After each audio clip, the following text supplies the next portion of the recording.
I pledge allegiance to the flag of the United States of America and to the republic for which it stands, one nation, under God, indivisible, with liberty and justice for all.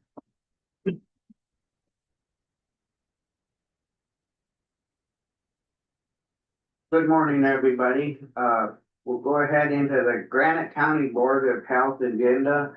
Being that we don't have a chairperson yet, or nobody applied for it, does anybody want to be it? We're not on the board, so. Yeah. I think they made you the chair last at that time. That's what he's trying to rectify. The other two board members are actually. I'll go ahead and just run the meeting in today until hopefully we can find somebody to be chairperson. You're good with that? Good with what?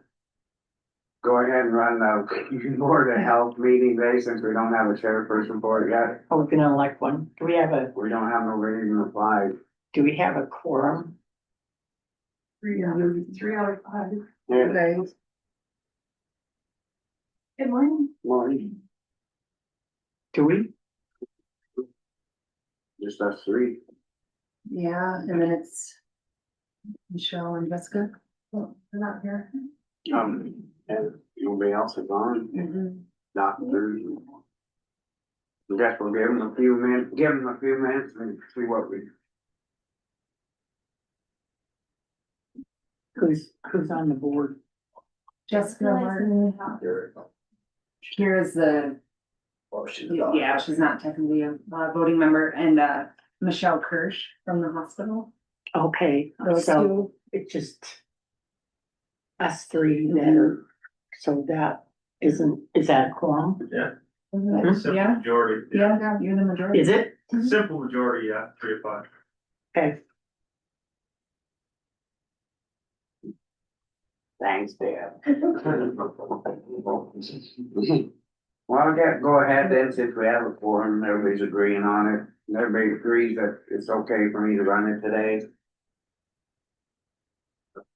All right, well, we'll go ahead and call the order of meeting of Board of Health, approval of minutes, discussion decision. I make a motion, we accept the minutes for, when was the last board meeting? June. June So I read them the other day, so, June 10th okay, June 10th, or 2025. 17th. Excuse me, 17th? Yeah. I'll second it. public comment. All in favor? Aye. Motion carried. We'll go ahead and jump into Chad Lannis report. Sanitary.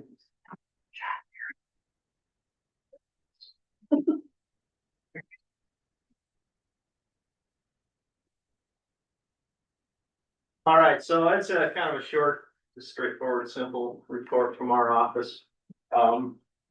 On-site septic still going, pretty steady. Winters or summers kind of closing down and falls in the air, and people are really getting excited because it's in the 40s at night and they know that winter's coming, so they gotta hurry up and hurry these projects. So we'll be pretty busy from now, at least through the end of October, November, when the ground starts getting a little stiff. A lot of recreational property still being developed and installs, a lot of installations in existing systems, a lot of maintenance. Seems like the ranch at Rock Creek always has some system they're replacing or working lately, so. But that's a positive thing because we're getting all those, as they seem to be overstressing a lot of those systems that they have at the ranch at Rock Creek anyway, so. As they're running into these issues, they've got a good core group of contractors that are working on this stuff for them, engineers. So we've got local engineers and local contractors, and we keep making those systems to a higher level. So as we pick away at them, they're all improving, and we're getting better records on them anyway too. So that's a positive thing. Mark has done quite a few mobile food and brick and mortar plan reviews. He was able to inspect the summer events. He goes out and hits farmers markets, inspected the Tri-County Fair, the food vendors, all the food vendors at all of our events this year have been really good and, good to deal with. Pretty straightforward. We do still run into issues when people come in to talk to us about doing certain things, what category to put them into. A lot of people are still want to do baking, make cookies, do those kind of things. And they're allowed to do those things and sell them directly to the consumer without any oversight really. We've come up with a flyer for the Montana Local Food Choice Act that explains to them what their responsibilities are and the potential liabilities of doing that. But there's that. There's still the cottage food portion of the rules where if somebody wants to do that but wants a little more regulation, then we'll review all their recipes, send it to the state. The state will issue an approval for a cottage food. And then that's really it. It's a pretty simple process, but it gives them kind of one more layer of protection. So we generally encourage people, if they're doing that baking stuff, to try to look into the cottage food thing, because it's a sort of a step in between nothing at all and having a full-blown health license. So we're still working on that with those people. Mark's lining up all the school inspections now. He does the school inspections at the beginning of the school year. So he just got back from a vacation on Friday, and he'll be doing all those routine school inspections through this month. He should have all those done by the end of September. But all of our school kitchen staff are really good about notifying us when school starts and asking questions and requesting inspections. They're on top of those things really good. And that's kind of what's going on in our world right now. There's nothing too out of the ordinary, just hanging in there. I know this season's gonna stay busy for us, so hang in there until snow starts flying. Thanks, good job, appreciate it. Yeah, is there any questions? Any questions for Chad? All right, we'll go ahead and move on. Amanda, Hello. So have in your- Granite, we have your report too, I just want to let you know that we have it, so. perfect.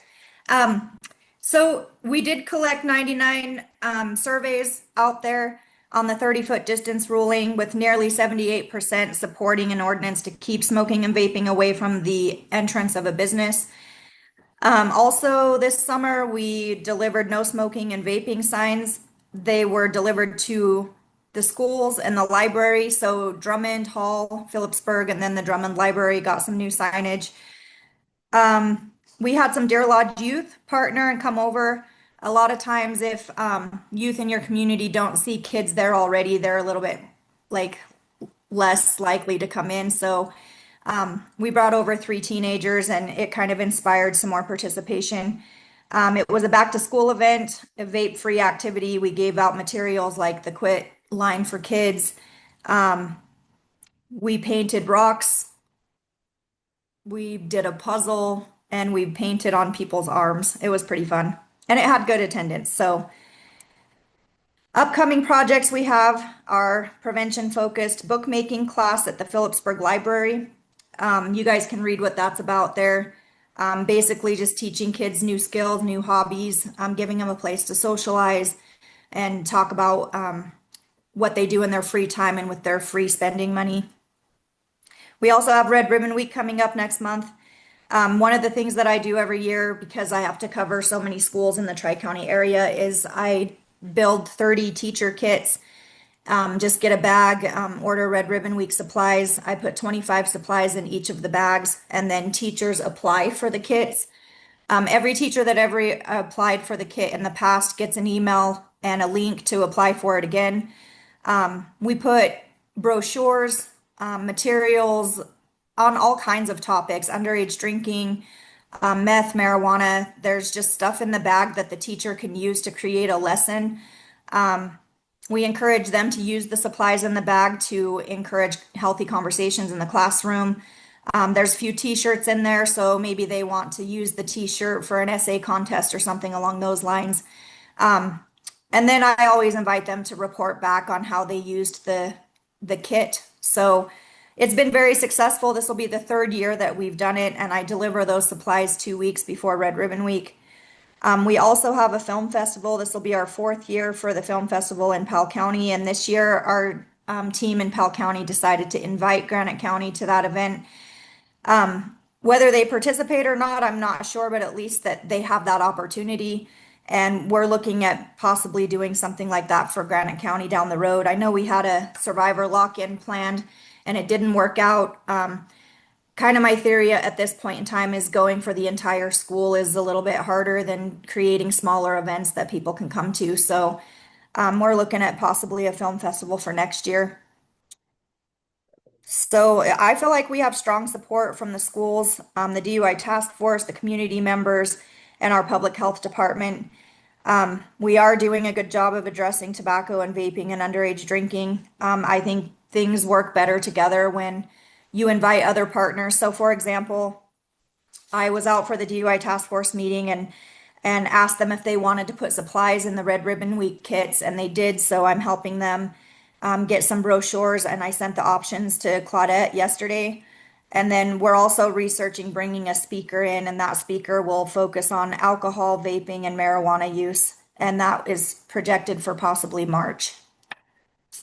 So that's my report for you guys. Thank you, good report, appreciate it. Thank you too. All right, Deb, with Beth, Health Nurse Report. All right, Jerry Robinson, Public Health. Our immunization, we are preparing for flu and COVID vaccines. We start on October 6th. We'll be on the Blue Cross Blue Shield van. We start at Georgetown Lake, work our way down to Drummond. We have clinics scheduled in the schools, daycares. We have some homebound people that we go see, and we'll work through the Meals on Wheels to get more of those. Right now, COVID is only recommended for those over 65, so that will really be our target. Under 65, they'll have to go to the pharmacy or their provider. So that's kind of where we're at with that. Our maternal child health grant, we're updating our FICMR team, which is our death review team, and submitting next year's work plan. So we've been working on that. We are going to do a health fair in October 24th here in Phillipsburg. We're partnering with the hospital. So we're going to do one in the fall here, and then we'll hit spring in Drummond. So that'll be fun. We also will have our student prevention fair again in May. So also we have the State of the Mind theater production, which is coming in November, on November 13th to Phillipsburg. Pretty excited. They have a production crew that will spend time with our youth, our educators, our mental health providers, our law enforcement, our government officials, and anyone in the community that just feels compelled to make a change to the stigma attached with mental health. So we just want to invite everyone in Granite County to attend the production that evening. The actors will really put a voice to the youth in our community, to the educators in our community, to the, to whoever participates, and the production will be great. It's at the Phillipsburg Theater that night. The next morning, we will meet at the Phillipsburg School and just kind of have a coffee and discussion about what kind of gaps were identified and how can we fill those gaps for our youth. Our fundamental public health service grant is finishing up. We have one more month, and it has really allowed us to create some great internal policies. We branded ourselves. We're working on succession plans, which is important because we're both in our 60s. So just knowing where the public health department is headed. We also made some Board of Health training binders. We had great one-on-one assistance from the Montana EPHHS. We're hopeful there will be another grant to help us with the next step on our pathway to accreditation, but no word yet. Our sexual risk avoidance education, I've chosen the Power Up Speak Up program.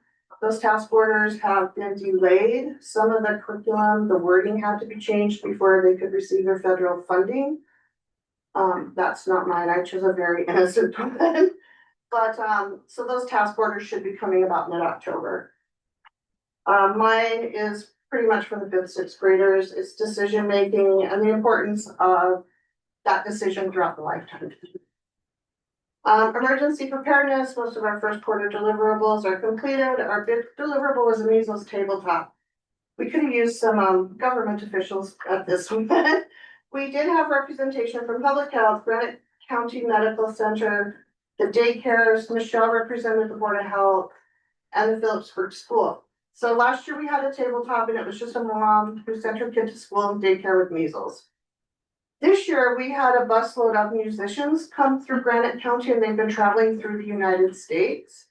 And when they hit our county, we had someone test positive for measles on their bus. And the big question was, what do you do with those people? We wanted to send them on to the next county, but you can't really do that. We wanted to send them home, but international law doesn't allow that. If they have a communicable disease, you can't send them home. So then it becomes, where do you house them here? Who is responsible for paying for that? If we're gonna quarantine them, Granite County becomes responsible for those people. So it was very interesting. At first it was like blah, blah, blah, but man, that really made us think deep when you think about international travel and how do you get them home? And you can't really send them to the next county, they tell us. So that was really good. Jackie met with the Red Cross on Sunday. We're gonna start hosting blood drives in Drummond and bring those back. Our first one is scheduled on December 18th, and that will be at the fire hall. That's it. Well, thank you, good report. Y'all have any questions for her? Yeah? Carly? Yeah. All right, thank you. And, is Dr. Kara Khan on? She's not. Okay. We'll go ahead and move ahead then. Any other public comment? Go ahead, come up, state your name and stuff, please. Is this 9:35? No, this is Board of Health. Sorry. She was coming as public comment. Oh. This is, being that, we'll go ahead and, agenda item for next quarterly meeting. And the next one will be December 16th, 2025 at 9 AM. Last time Michelle had asked for a water report, I read in the minutes. I don't know if that was ever brought, but remember her asking for a water report. I don't know if that was ever fulfilled. I don't know who's gonna, okay. We might wanna put that back onto the agenda. I don't think we've got nothing or anything, but we better check into it one more. Water report for what? Water report. Phillipsburg water. Oh. Phillipsburg water report. Oh. Yeah. Would Chad know that? Yeah, you kind of know, Oh. if you wanna hear about it. Yeah. Go ahead. Okay, Maureen Connor, and I work for the the town of Phillipsburg, and I think what public health is asking about is a DEQ violation, which is called disinfectant byproducts. And what it is, disinfectant byproducts, it's the intense chemistry, so let's not do that. But what it is, it's chlorine that is used to treat the water that attaches to stuff in the water, and this is one of those things that's tested all the time. Okay, it costs the city tons to test for it, but this is a regulatory thing. And so there's a line on a graph in Phillipsburg crossed over the line, which has been trending upwards over time. So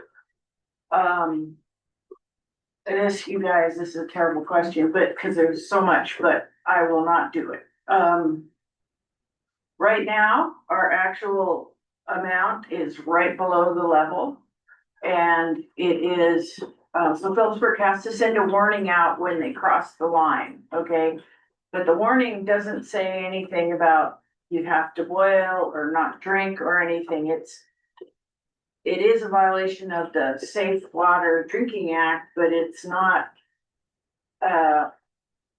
as bad as certain other things, I guess, is what it amounts to. So what Phillipsburg's doing right now, and it's gonna take a really long time, is they have, with the use of the ARPA money, which the county knows about, installed a really fancy new chlorine system and can measure it a lot better. than they have in the past. So we do expect to see these levels come down. We think we'll be using a little less chlorine.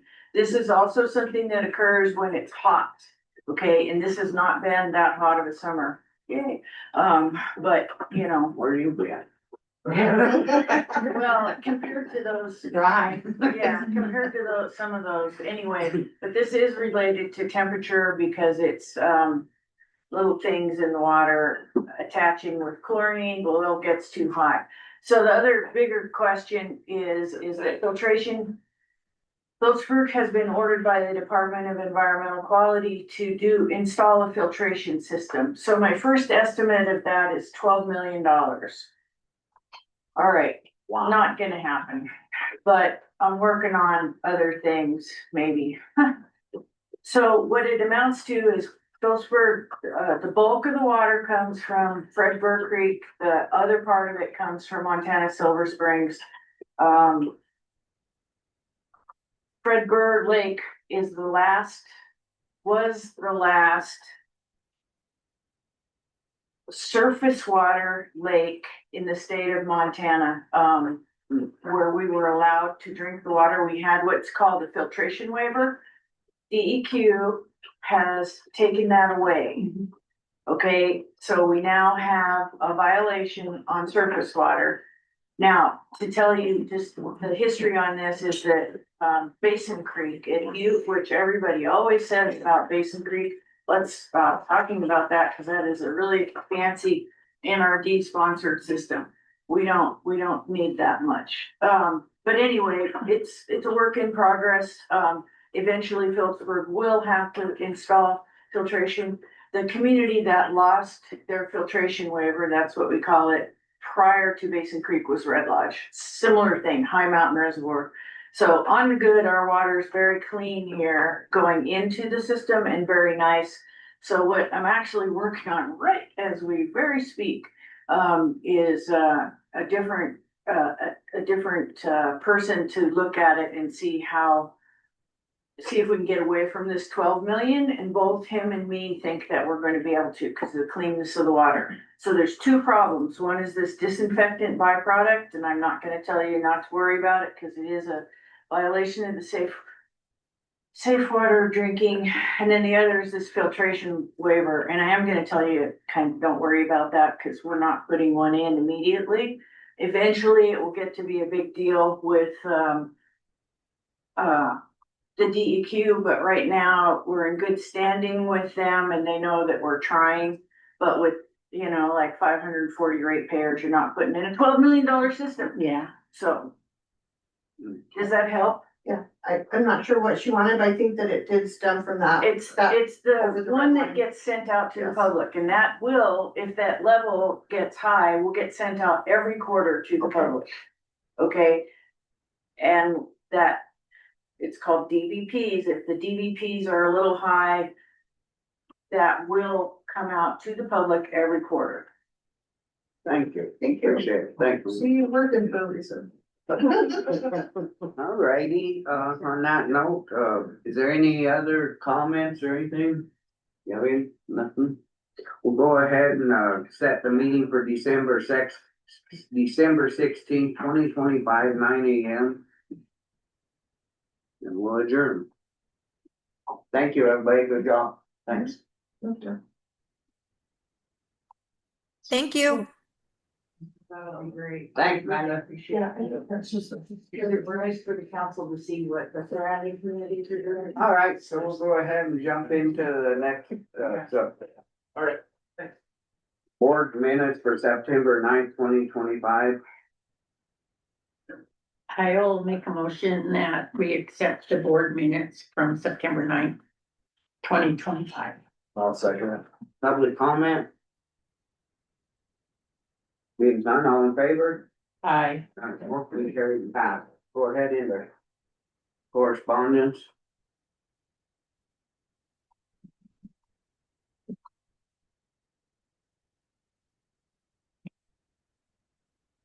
Going. Badly. How are you? We're good. We're good. This is from Elena and she wants an entered for comment and question discussion.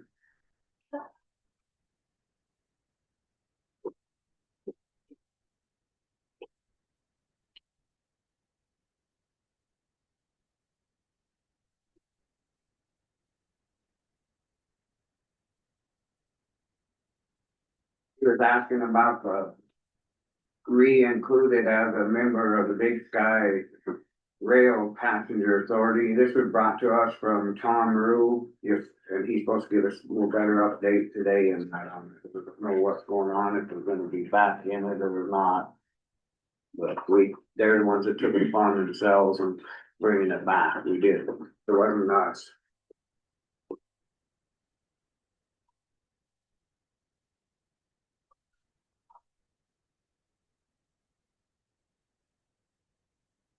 And it's saying that Granite County said another proceeding by initially joining, then ending 4-year membership, then requesting to rejoin. We didn't request this and we haven't joined yet. It's all being brought today. There's some other.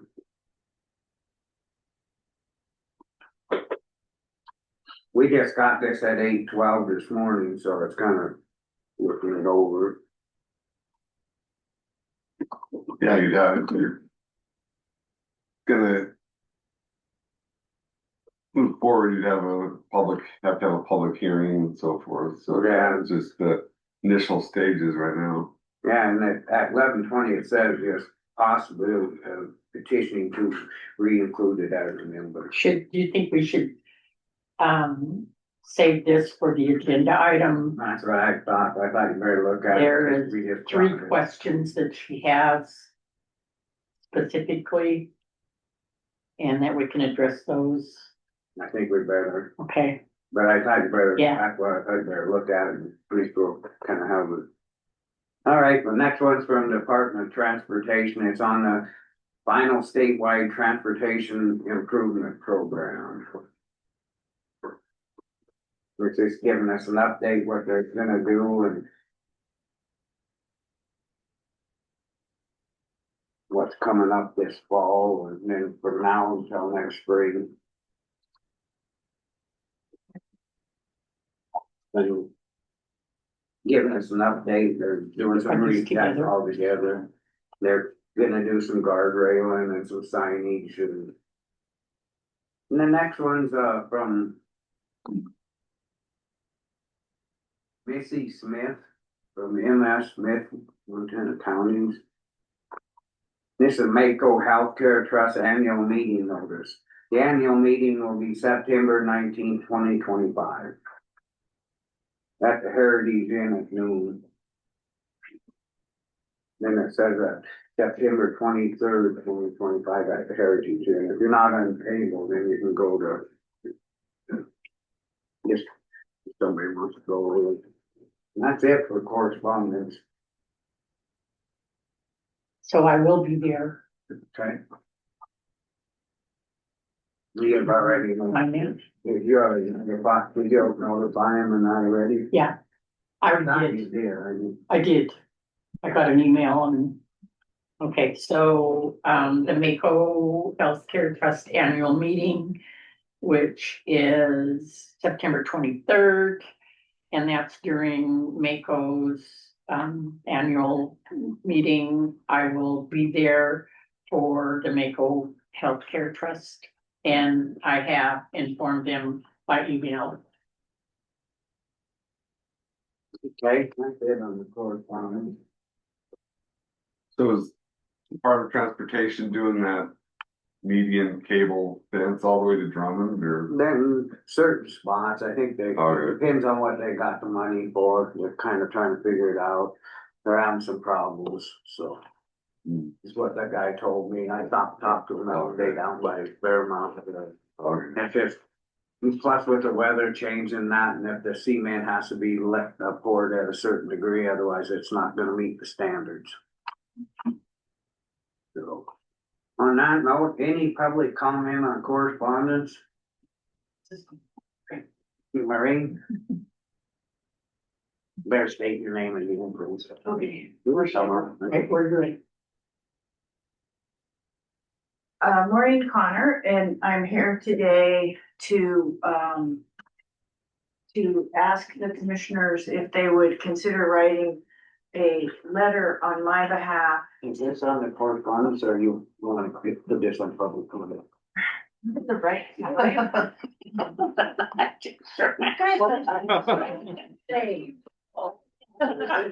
I guess that I asked, public comment on correspondence. If there's not, then we'll move on. We'll go to public comment.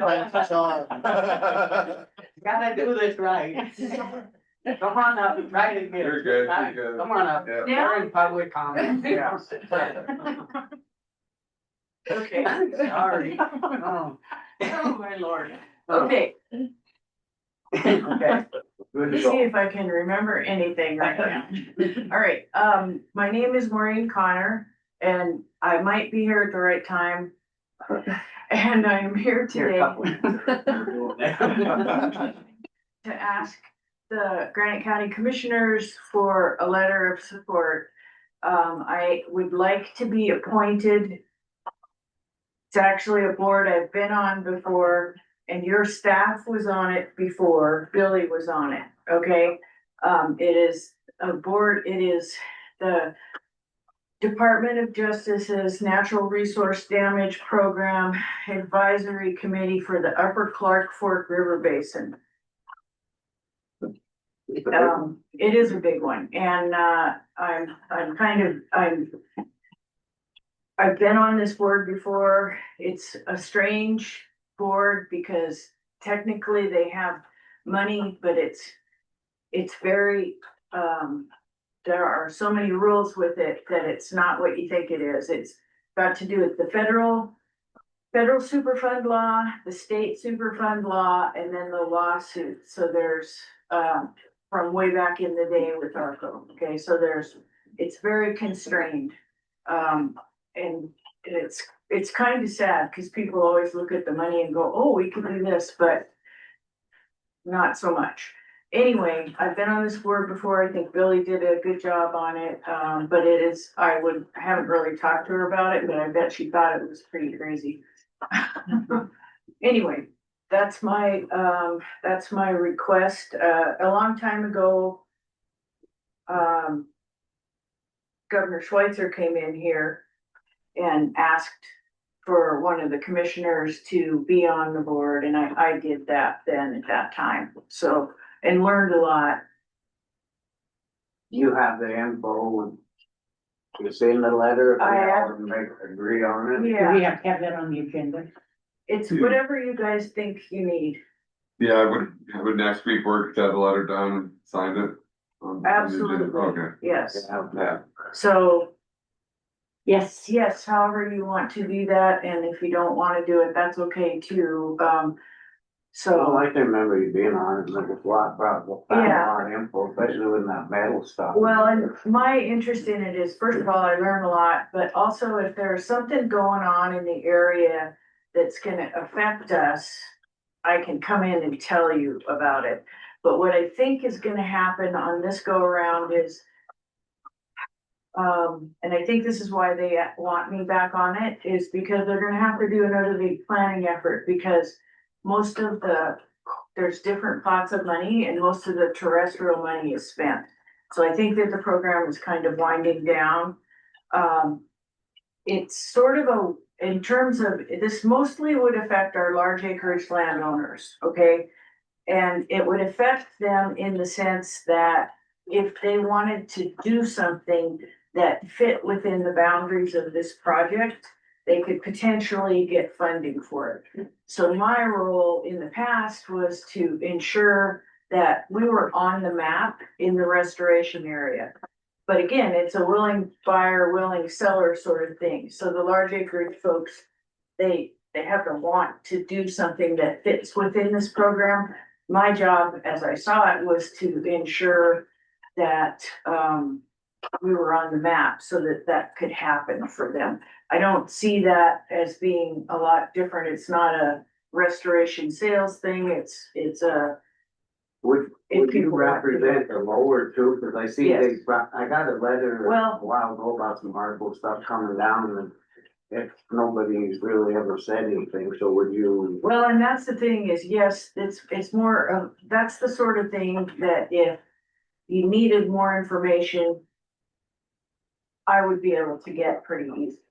You see what I mean? To cut I know we into, used to have an update all the time, remember? Yeah. We went to meetings. yeah, no, it's just, it's kind of a funny thing, and sometimes one of the big benefits I think is exactly that. It may not be directly on my committee, but I'm in a place to hear about it and figure it out, and that's what, if I was on this committee again, basically, if there's stuff going on that's of interest to you, I would definitely come in and tell you or correspond you, to highlight it, cause it's a weird committee, I'm not gonna lie.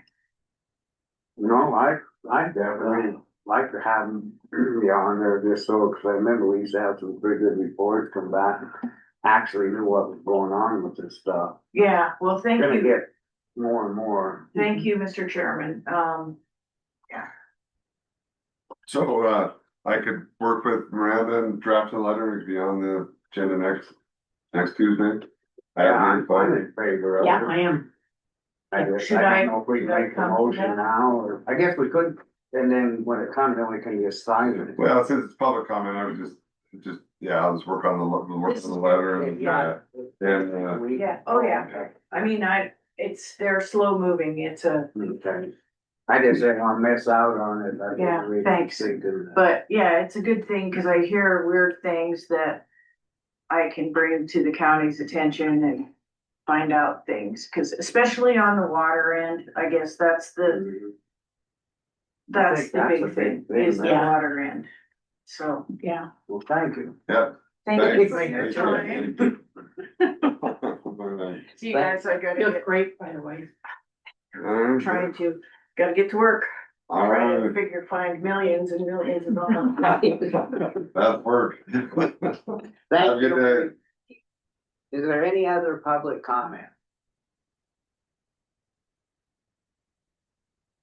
No, that was a good deal. She go to the meetings, boy, the stuff that was going on over east and then what was happening like with Fred Burr now. She was on it good.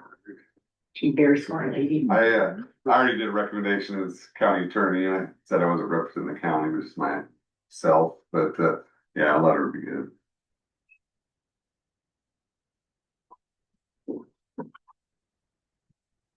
I got a few minutes for public comment.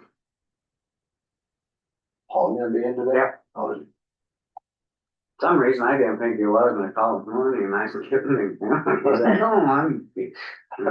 Working on your winter beard or what? just lazy. But tend to trim and stuff, so you're not too lazy. One day I'll probably just shave it off. It's like 40 below, be like, all right, done with that. That's when you need it. Yeah. Pull for those first couple days after you do it. Yeah.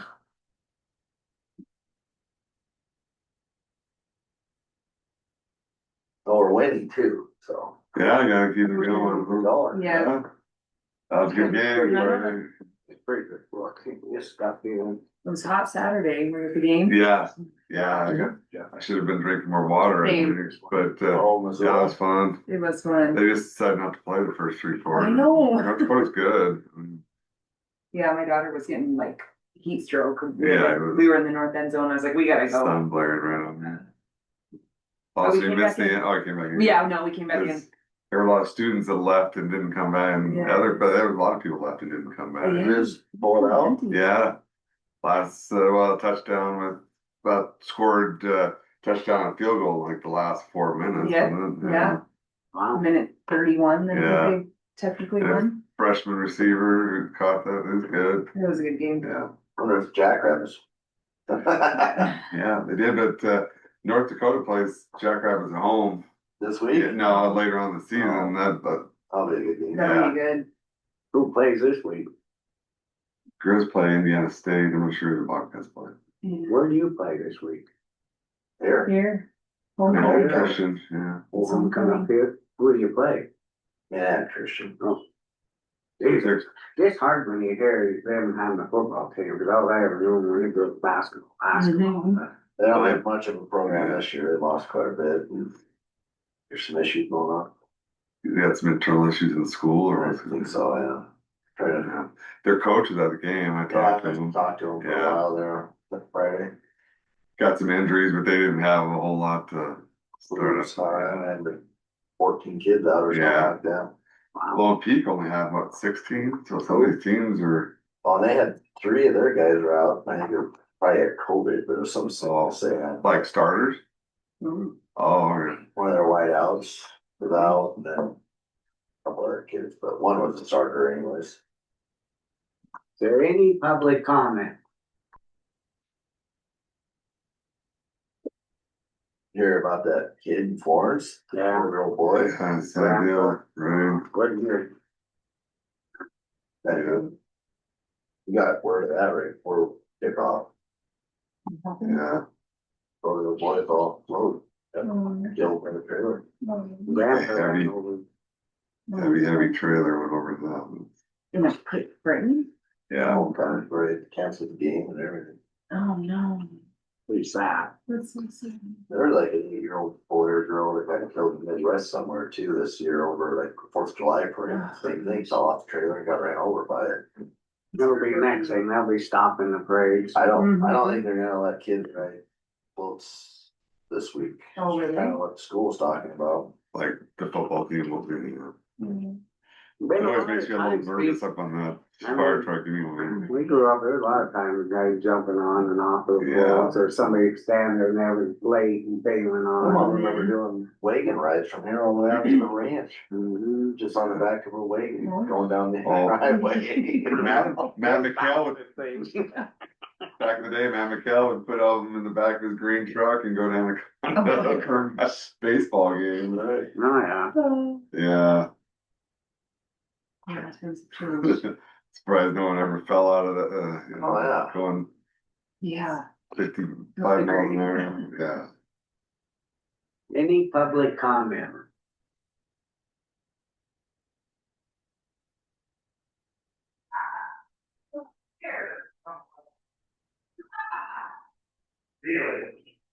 I hear.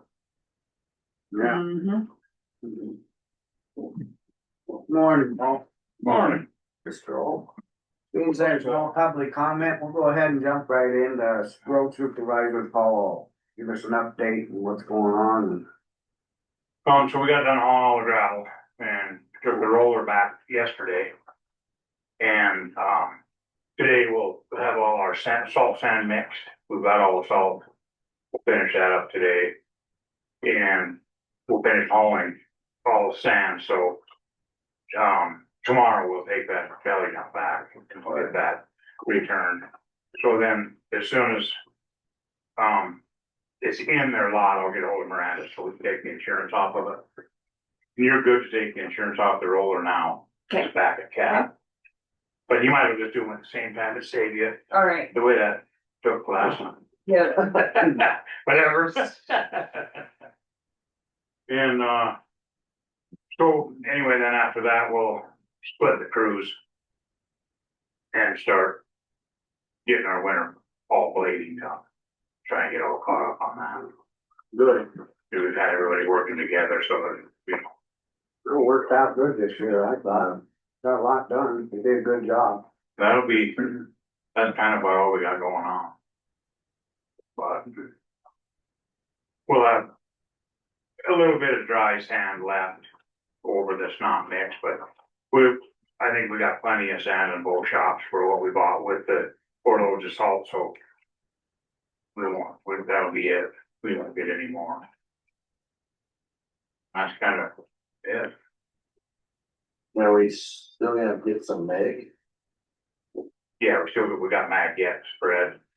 And I think what we'll do is, we'll just see how the blade goes, see what the weather does. But right now, at the very most, we'll get 2 more loads of mag. But if it's kind of gets turning crappy on us, we'll just blade and mag where we're going. Like, obviously, we have to punch down Rock Creek, we have to get down and stuff like that. We'll just see where we are with that. But I wanna get a couple of guys Durapatch and, to start rolling with that, or, I don't know, we're just shorthanded. Might have a candidate for temp help. We'll see. Be nice right now to get that, don't wanna lose what the guys have done and No, get to back up on some of the more holes and stuff. well, we have so much to do, yeah. Well, and then the traffic, like they're going up, they'll start slowing down too, won't have all the tourists, so Right. try to We catch get up. we could get a temp guy, then we break out one other guy, and then they can do the magging and the Durapatch and the cold patching, and that leaves us enough guys for water trucking and grading. Okay, so the one thing on the budget, when we made that cut, we had a full-time employee budgeted.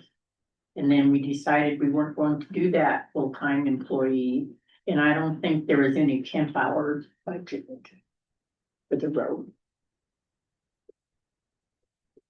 Now we just did the overtime. Yeah, we put extra over. I guess that's fixed that right out, how can we work that?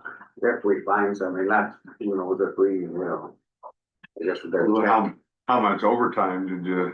We added an extra 100 hours. of 300, overtime. wasn't it? 300 hours, wasn't So it was 300 hours So overtime. you could decide to use a temp for, cause that's wages, so I guess depends on how much, you're needing the temp, Well, it's just that, yeah. are you gonna look at that kind of the line item for the overtime on the actual budget, and you need to figure how many hours you're gonna need for temp time, cause those hours are gonna have to take out of the overtime Yeah. budget. Well, we figure you only got a couple of months left, if that. Or we were kinda talking about maybe even a temp snowplow driver, weren't we? Yeah. Probably. All out, on the weekend or something, Yeah. classify as overtime. That's why we threw that in, 300 for That's overtime. good you budgeted. We'll just have to see, you gotta let us know before we. Where are we at? I mean, try to hire somebody or not? I guess that's the question. I think we better, otherwise we're gonna lose what all them guys did in the last couple of years where they caught up and with so much, if we don't try to get. So how are you going to hire this person? Is it going to be short-term, or is it going to be part-time? There's a complete difference between It that. would be no more than 90 days. Right, be the short term, no insurance, Right. no benefits. Kind of what we was asking them. Same as that, the other guy, Yeah, so that short-term 90-day is with no benefits. Yeah. Right. Okay, Yeah. That's- I think that's the only way we can do it, if we're getting. and you think you may have someone, cause then you don't have to advertise. Right. You can Yeah, just no, I pull think that I person in, okay? I think that's why we stayed with that short term before, we had that other kid, and then we quit. Made it a week. What we just need to make sure that, But we don't wanna pay him and use all the guys overtime either, Right. right, because you just, Don't know who what. knows what the winter's gonna do. yeah, Whole thing. Yeah, so. And the temp wages is, $25.54 an hour with no benefits, mhm. so. I don't know, I guess we should try to figure it out now before I Right. even talk, Yeah. because. So maybe go ask Sarah if she would give you a 90-day thing for a temp that was on short term, she can get an idea of just what it's gonna cost. And she can do that easily enough for Okay, you, yeah. Maybe we'll get it, and then we can make a decision today. No. Rather you're saying, Mhm. and then if we have to, we can always go to 60, we're not, it's gonna start turning, because we're already middle of September, so we've got October, maybe November. And the way they're saying, it sounds like we're gonna have a hell of a winter, but it'd be nice to get some, if we can, to get somebody to help them. Get Right.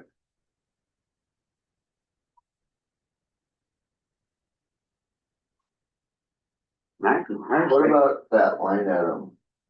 At the, Pardon me? I can't remember what that line item was, what was in there, that line item of like money that we could just use, or is that just for buying equipment or whatever, or can we You use that? can't take a salary out of a different line item. Okay, well, I thought there was one line item that we had just kind of like some free money we could move wherever in the road budget. In the road, Yeah, there's no free money in the road. It's not free, it was just that, I thought. No, not free. Discretion, Well, no, but there's no, discretion. there's, wherever. the budget is so super tight right now. There isn't any leeway in any line item for extra money. I mean, Yes, that. it's to the point where we threw 500,000 from Pilt into it to balance it. Yeah, So, I guess we're thinking just with that overtime hours, we'll just have to try to use some of that and go just what we can balance it, that we can use and not hurt it. Yeah.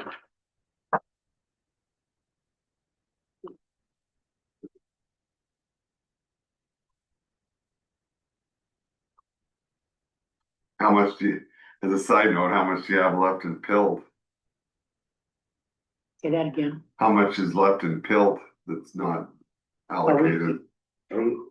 Eight, heck no. I get 3 from there. Can't remember now.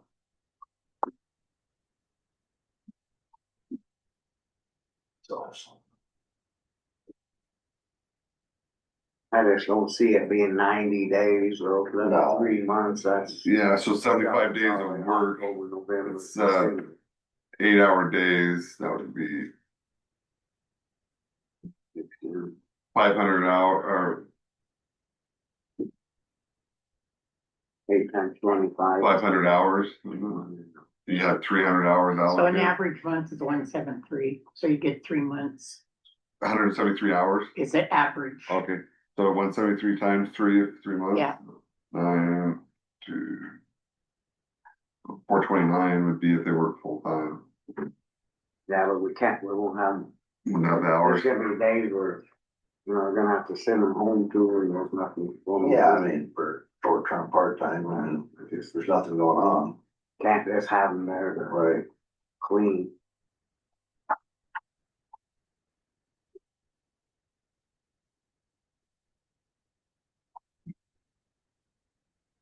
I have a gamble on it, don't fall apart. And next budget year, make sure we don't.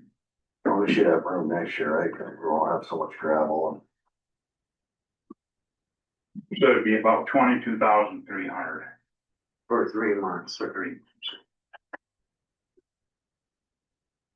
So you figure you're looking at 500 hours. and seems, 429, yeah. so it's like $6 a month.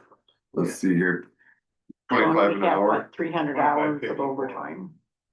I think that's right. That sounds like a lot, 22,000 for 3 months, that's $7,000 a month. And 25 times 173, and then you have to add at least 15% for the benefit part of it. It's expensive. Just the wage though is just, if doing the 429 hours is, about 11,000. Yeah. But you got, Yeah, but you've got Yeah. benefits you have to pay. You've got social security, you've got FICA, or not FICA, they pay their own FICA. So it comes to 22, so it would be about 22. Yeah, that's with their, PERS and stuff. I didn't know they got that PERS, but. No, they wouldn't be PERS Sure, or, time. oh, she put PERS in there? She said it was with the PERS and everything. Yeah. No clothing and and health insurance. yeah, there's no benefits with it. Yeah, they shouldn't have hers in a short time. Yeah. But anyway, just say it's 20,000, whatever, I give it, it's a ballpark. And the budgeted, But it's budgeted for 300 hours overtime. At what wage, I don't know. You have to ask Sarah what she yeah, put in. But even if that was the case, it would expunge that whole benefit. Oh, yeah. It would get rid of that whole thing. you need them more for Durapatching, the temp. Yeah, right now for dirt patch. What do you think the hours would be? 40 a week. But you need the Oh, yeah. full 14. Yeah, we're on board. You'd never get somebody camped out 2 days a week. So when you said 90 days and then after you left the room, I went, oh, no, it's not 90 days, it would be, because Oh, it's just 3 months, right, right? right. So it's about 16, a little over 16,000, so just, And that's with, that's just the benefits and stuff, not, no insurance, no insurance, no union PPRF. stuff, no, yeah. 16. Yeah, about 16. So Yeah, you I didn't started do any thinking about it. extra temp hours in the budget? I don't think so. I don't think we talked about it. No, I think, yeah, eliminated. We were more worried about On the overtime for the guys. 300 hours of I'm sure. overtime hours. Oh, right, there's- What, Yeah. what We wage talked is about that out? I about average it this out template. between everybody. Wait for the start of the budget. Yeah. Oh, for the- Anyway, I started thinking it up, like, it wouldn't be 90 days. Yeah. If they were really hard workers, it could be. Yeah. Working 7 days a week. Yeah, all right. What to do. We don't have the money, it's pretty hard to do it. Yeah. You take away from one and then get pile of snow and That's just it. You have no idea what the winter's gonna bring, and they sure as hell don't wanna be Shorten that. right. I just have to. We can say it, not do it, Yeah, get what we can, I guess. get what they can do and then. What, work with what we have, if that gets, was not budget, I mean, that just kills us.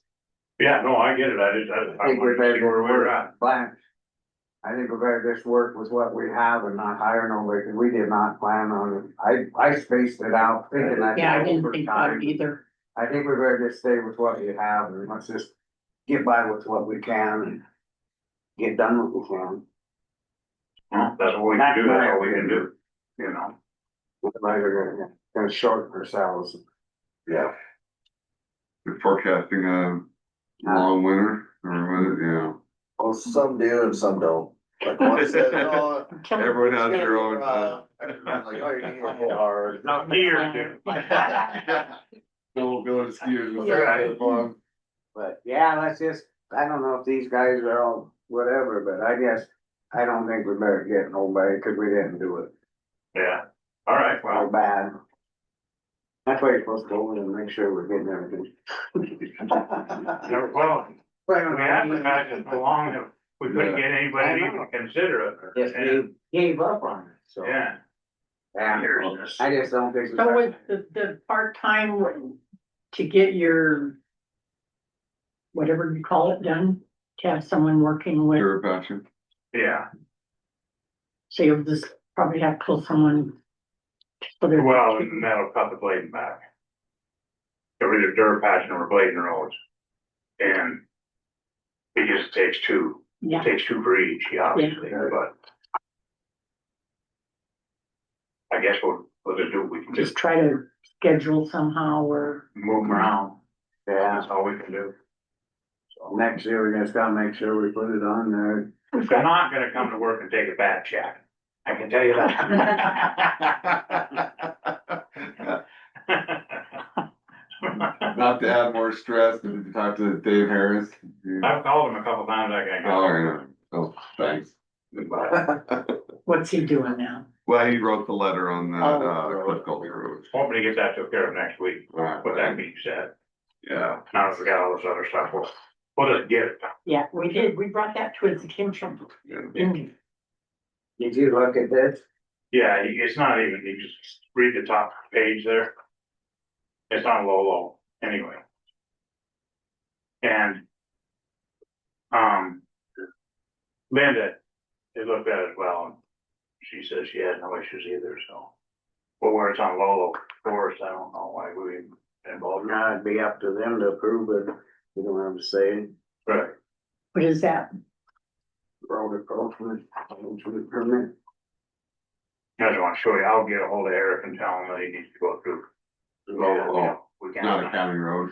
no, it's on the low side and it's pretty tough to, That, an encroachment permit. can't really sign off for that. Right. It's on force, so it's nothing Yeah. to do with us. It's nothing to do with us. Well, and.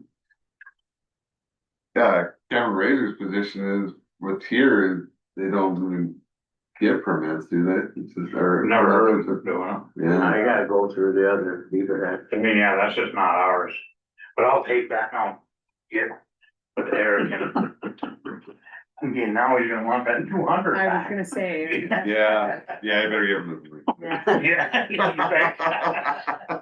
All right, anything else on road and bridge? No. Public comment on road and bridge? I imagine we'll also get that. Try and get that material hauled up Stewart Ridge. You know, all of it. Brown's Gulch Road, where that road goes across, we, in the spring said we'd get that done as soon as we could get it done. So, Sounds good. So on this here, you said it was the same as that, but that pertaining to bridges, do we have to give them a list of any, the bridges again, or what? For the, it is if we have any bridges to do, do we? but we're not doing any on this budget, so we don't have anything. Okay, I'll answer We didn't that. have the money to do it. okay, I'll answer that. Yeah, to her. you'll answer that, okay. Except for some transfer, so we. I got it.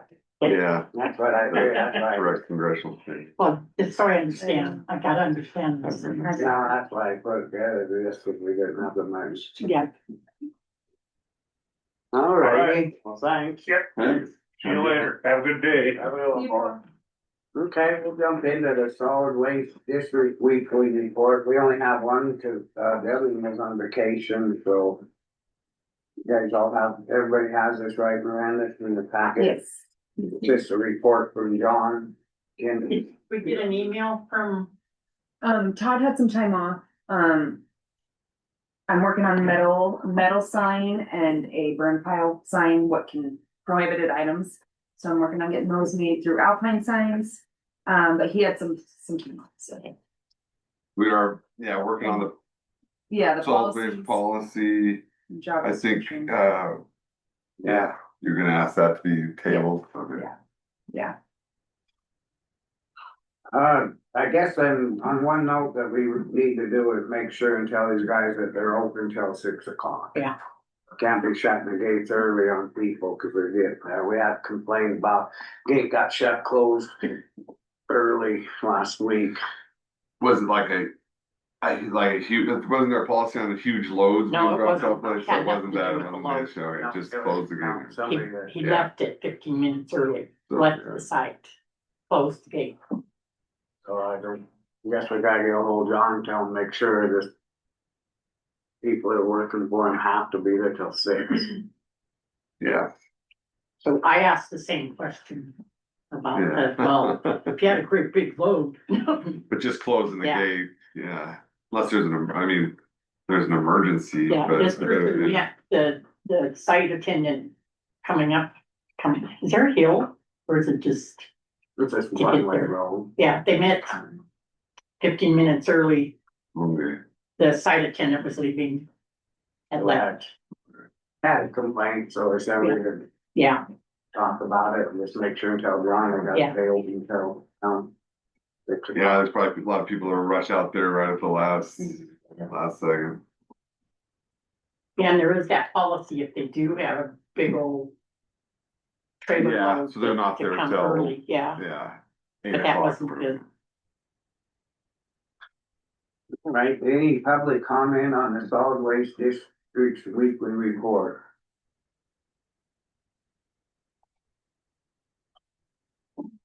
Please, man, we'll move on to the next one and it's gonna be tabled. The person asked for it to be tabled. Yeah, Miranda and I have been working on the policy, and so I wanted to make sure that everyone's had a chance to look at it Yeah. before it gets to. So tabling the update on Policy job description. description, yeah. Oh, solid waste policy. Yeah, this is the one that's been old policy, but it's been revised several times and looking to clarify it. Gonna add some more stuff to it? Just some clarification. Yeah. Yeah. Pretty minor changes, but Okay, yeah, Todd had looked at it and had, yes, and Megan's looking at it too. so you'll highlight the changes so that we know what you're doing. Yep, done and done. Miranda's on.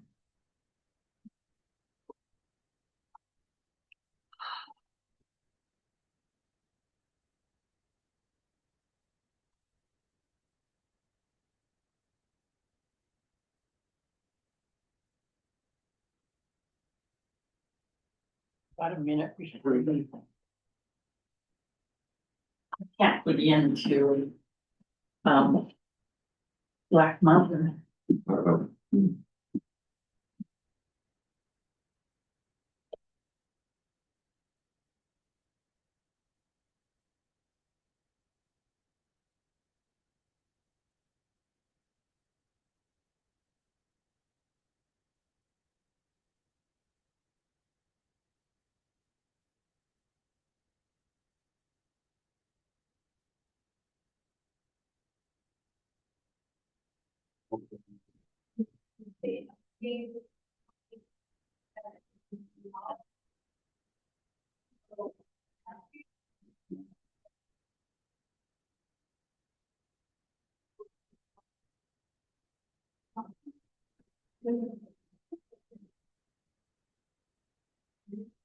Really thought having the road budget line item there is a deal. I thought That we could use the money wherever. Well, I thought that's It's down why at we the put bottom. it in case we needed some, in Yeah. case we hired somebody temporary. We put like 40,000, we put like 40 grand in there. Maybe talk to Sarah. Get in there well. I'll ask her afterwards. Or Sarah. Yeah. 2102, okay, we'll call them and see if they Okay. can just do it by. Did Thank you have a you. question? No, I Okay, didn't. good, because I might You not have an remember answer. it now. 2102. Good.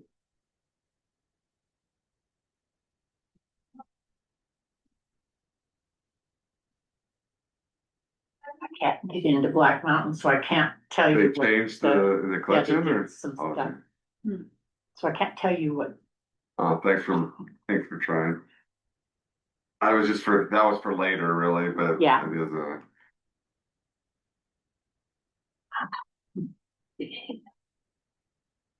Thank you.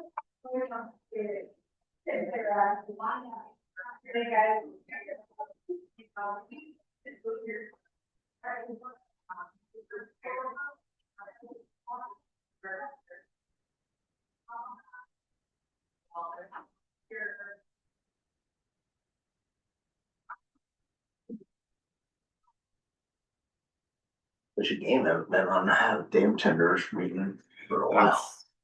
that's typical because they're generally on in when it's Right. heated, but I know Commissioner Adler's frustration that he wished they were on. Now, what's that? You wish the Fish and Game was on more for, They haven't been on since we had our water meeting. Yep. Over a month ago. Frustrating.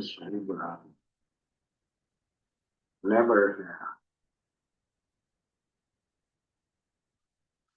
All right, well, we're about 2 minutes ahead, but we'll go into the dam tenders report. It's 6428.00. It's 18 inches below full boom. We're still at 30.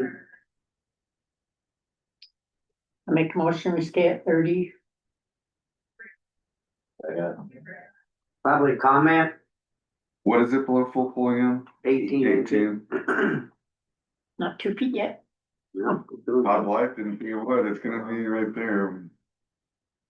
and like you guys were just talking, we don't get nothing till. Or it blows up when they show up. It's frustrating, cause I mean, they should be on the way they dictate us, tell us what we can and can't do, but then they're not on, they're just Yeah. support or something, just to give us heads up that, well, maybe, but it's like this every year. Yeah.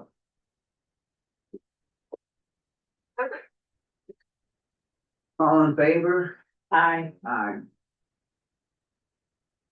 Motion carried. What's the date today? 16th. Mhm.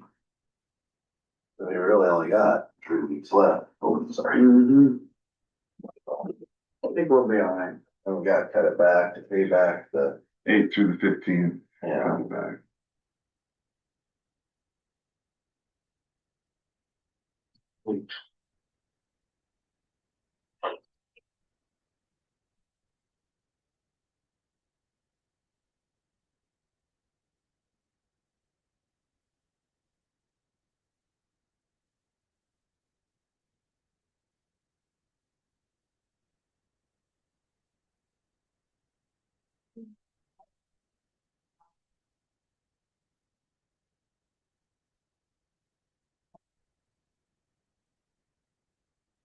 Get a ride in the Grismobile? We did, Awesome, yeah. man. Who owns it? My aunt, Okay. my aunt and uncle, my aunt Alright. passed, but, my aunt and her sister and husband went in on it. Used to be the Hobbs that owned it. They made cabinets Okay. back way, long time ago. So. They moved, ended up selling it to my aunt and they've owned it ever since. The Awesome. girls have a blast. Have you ever been in it? No, I Oh, you haven't. have to, it's funny. Yeah. There's lots of old pictures. Oh, And it's like AstroTurf on the inside. It's Right. awesome. well, they had 30 players from the 95 team they're on. That was- Yeah. I didn't see Dave Dixon. I think he was there. It's, Yeah. That's the only thing I'm worried about is. Good game to go to. Get what Yeah, you well. can, try to get the worst ones and move on. That's all you can do. This took so long before anybody ever, you know, even, cause he asked 2 or 3 different people, I asked a couple.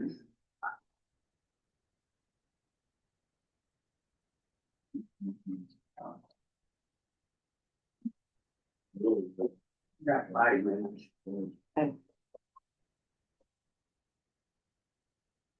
Have you read that vision from Elena this morning? No, I haven't.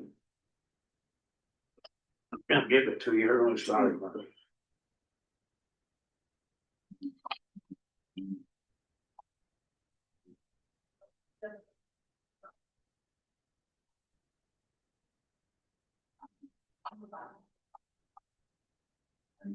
I'll look up when I get on Black Mountain, I'll look up the road thing. Can I get on now? No, I gotta take your computer, unless you wanna wait until later. That's all right. Okay, okay. So, and it should be on charge stuff. Yeah. Okay. Yeah, I mean, we haven't answered all the questions, yeah. She's asking for an email response, we do one on here, then it's up to you if you want to give her a response. So what was that? We have answered all those questions, yeah.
Right, but. A minute early, we'll go ahead into the public participation proposal for commission meetings, Justine Richmond. Come on up. State your- Okay, if I sit right Yeah, here. Could you state your name and stuff for the? Yep, absolutely. No, you can sit there, yeah. Okay. Justine Richmond, town of Phillipsburg resident and local business owner.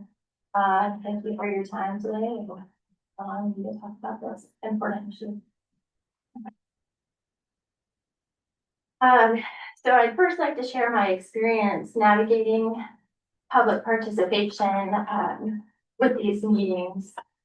Due to work commitments, I wasn't able to attend meetings in person, on Zoom, or by telephone. Therefore, my only option to be heard was to send emails.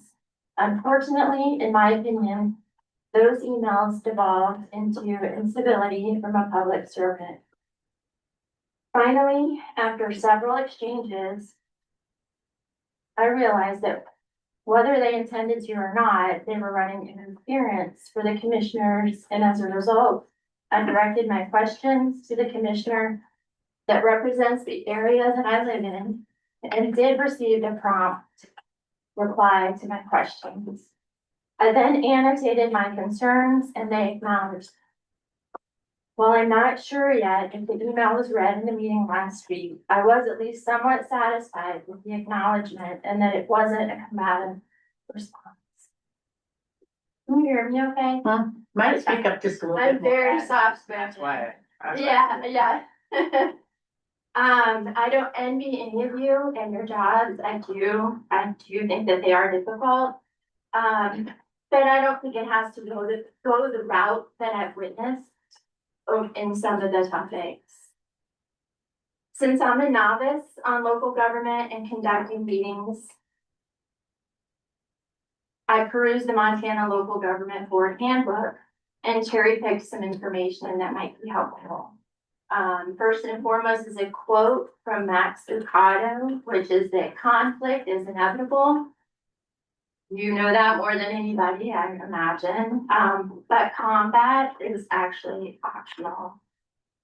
So there could be, in some instances, a possible pivot point when there is some conflict. There was also some important information regarding trust. Gaining and maintaining trust between your board and your community is crucial to effectively fulfill the board's purpose. When the public trusts local government leaders, including public boards, the transaction costs for government decrease, and community leaders have greater freedom to efficiently and effectively accomplish goals. Now for some practical tips for fostering trust.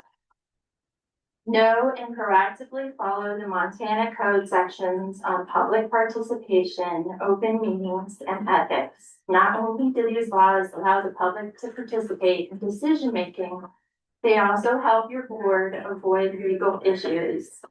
Any non-compliance with the law, real or perceived, can erode public trust. Foster a spirit of collaboration between the board and the public. When the public is recognized and invited to participate in a spirit of collaboration, participants are much less likely to seek disruptive means of addressing public concerns. Engage issues through dialogue rather than confrontation. When a board uses productive dialogue to address issues instead of debate and argument, it is better able to create shared meaning and mutual learning. Proactive listening and striving to consider alternative viewpoints creates trust and respect, both with your fellow board members and public observers. So I've watched many hours over the last couple of weeks of the meetings on video. Some of the things that I think might help better facilitate effective meetings and foster public trust are to maintain rules and order in the meeting. It's also worth mentioning that other commissioners can make points of order. Try not to deviate from the agenda. And before voting on items, make it clear and repeat what the motion is that is being voted on. When possible, reply directly to letters and emails from the public. I think all of those things could help with those two goals. Specifically today, I'm asking for 3 things, which I believe will help facilitate public participation as well as foster public trust. Number 1, I mentioned this in an email last week, that there actually is an option on a Zoom phone call to raise your hand. So it's *9. I believe Miranda tested that as an option last week and it did work. I would like to ask the commission, excuse me, I'd like to ask the commission to consider that as an option because currently there is no way for somebody to call in and listen and also make a public comment. Does that make sense? And then, number 2, consider an update to the meeting minutes policy. There is an option to make the official meeting minutes a combination of the video and a short summary. So that could possibly save on man hours, for instance, typing out the minutes. Number 3, reconsider Elena Gagliano's meeting in person ban. The commission's issues with her seem to be her not adhering to the policy on Zoom, where she needed to have her camera on. And also the issues seem to be her emailing and phone.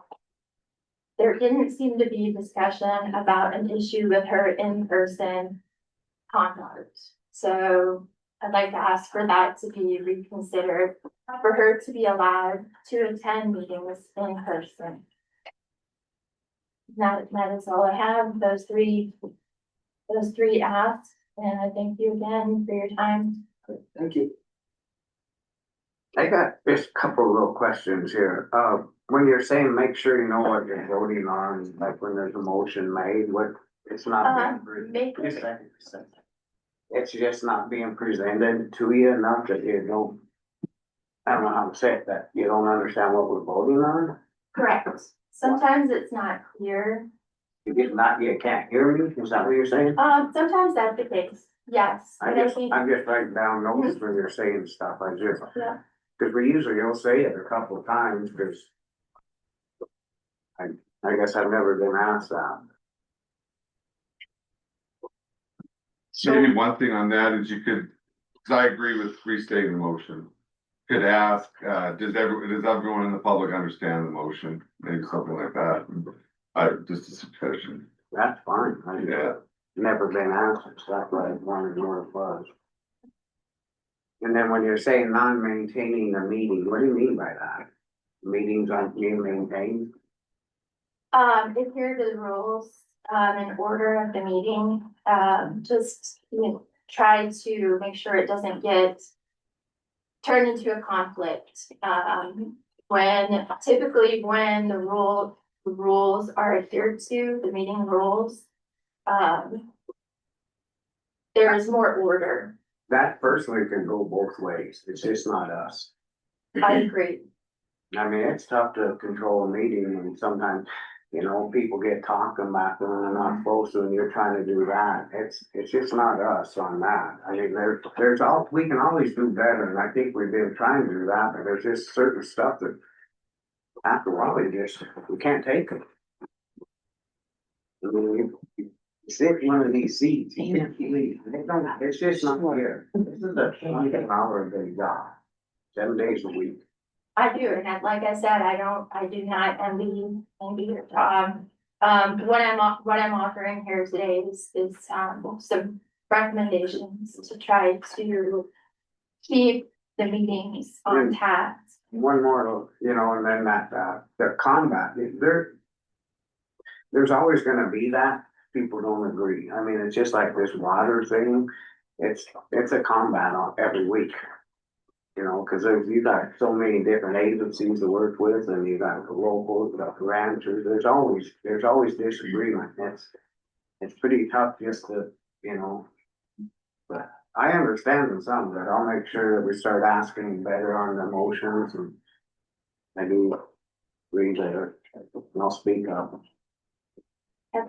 Blanche. Okay, so number 1, star 9, got your email and Miranda tested it.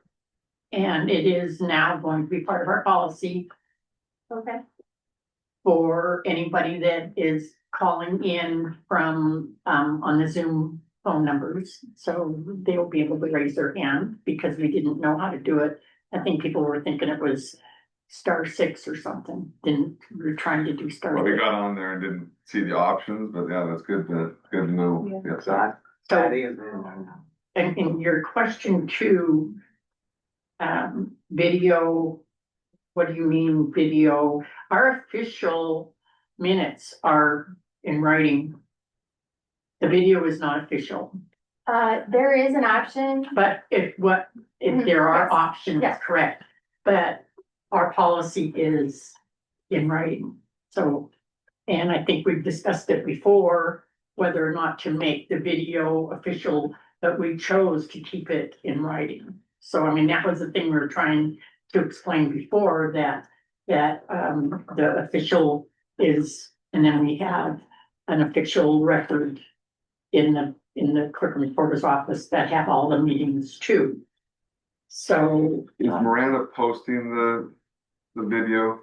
Yeah, so Yeah, it does it's get posted. posted, but it's just, Yeah, it's not the official one. it's not the official, and that's the only thing, and I know you said it could be, but I think there was reasons we chose for it to be strictly in writing. So that was the decision that was made, but, thank you for your suggestion. Number 3, the Elena, attending, she was, when is her time up to be able to attend, do you remember? Because they did, I guess, sanction and say, that she refused. And this is actually to deal with Elena and not with the public. So I understand you're asking her to be back on. That would be her responsibility to follow policy to be back on. We're not picking on her, like you might feel, but we're not. Well, and it didn't, the reason I bring that up is because it didn't seem that the issue was with her in person, and when she did attend in person, there was no issue with her conduct. So I'm not, it doesn't seem as though the punishment was the crime, so to speak. Probably a poor analogy. One-time appearance isn't the whole show. You have to be here to hear the stuff, the calls, the emails, and, just that one time being good, don't just cover everything. And remembering her being here, she was actually very quiet and didn't really say too much. And so I did ask her some questions, and she chose to say the answers were in documents that she gave me. There was another thing too, that in your email that maybe you were saying something at first that I didn't answer your questions appropriately, or I didn't, what was it? No, I felt that you did acknowledge Okay. my concerns, yeah. But there was one question that you were asking, why do you let people come in when, if we're between agenda items, our door is open, so people can come in and ask questions. It's not referring to that agenda item, that if we're between agenda items, they just don't come in and interrupt during an agenda item. I mean, the door is open. We can't just say you can't come in because. And then if it's an important thing, we always put it on the agenda so everybody knows about it. There's just little questions people want to ask us on some stuff, and but it's never, if there's a big decision to make, let's put it back on the agenda. And we love it when people come in. There's people come in and thank us, and people come in and criticize us. I mean, it's open to the public. It's not, we're not shutting people off. I don't think I asked a question about that, but I know what you're referencing, and I did note that people came in. It was actually during the budget meeting, some folks came in and interrupted. Not related to the budget. But that would be up to the chair to be flexible on that. I mean, the rules of order would be up to the chair. And so I guess if you felt like it was, not proper, then we could have shut that down. But trying to think, there was maybe, It was, okay. Todd Bostetter coming. It was during the budget process. Yeah. We weren't really saying anything. We were just waiting for any kind of comment. And then they did come in and talk to us about it. So it wasn't anything that we were giving a report to Zoom. You know what I mean? Like with the first budget hearing is when I was reading that, we were sitting there, kind of waiting for any kind of public comment. which it was not on the, you know, we were during an agenda item at that time. But we always look, you know, we'll ask each other, is it okay that, you know, they'll come in and they'll even ask, is it okay, or just a quick question, just gotta know something. You know, it's hard to turn them away. That's why I said we work with the public. That's our job. I don't see where we're so bad. I just after a while, you get so criticized on everything we do. It's terrible. Well, I don't know. And I know there was a phrase I used that wasn't actually kosher, I guess, and it wasn't intended. And then you said that when you responded to me about transparency, I didn't quite understand what you meant by transparency. I feel that transparency is both ways. And that's what I was meaning when we decided that we were going to be on camera, and that policy was that for Zoom, that if they wanted to respond for public comment, they would be on camera too, which if you do it on the phone and you do the *9, that's appropriate too. We didn't know that. Blaine? One thing I see is there's a distinction between criticism and harassment, because I'll take criticism, we can all do better, but when it's continually just nitpicking and harassing, emailing 10 times when there could be one email, calling in 10 times when you could you know, call once and figure it out. That's where I think it's crossing the line. People are going to stop running for office because of harassment. You guys have taken criticism before and try to learn from it, but the issue of, I want to respond to the issue of targeting Elena, because it's targeting her behavior, not her.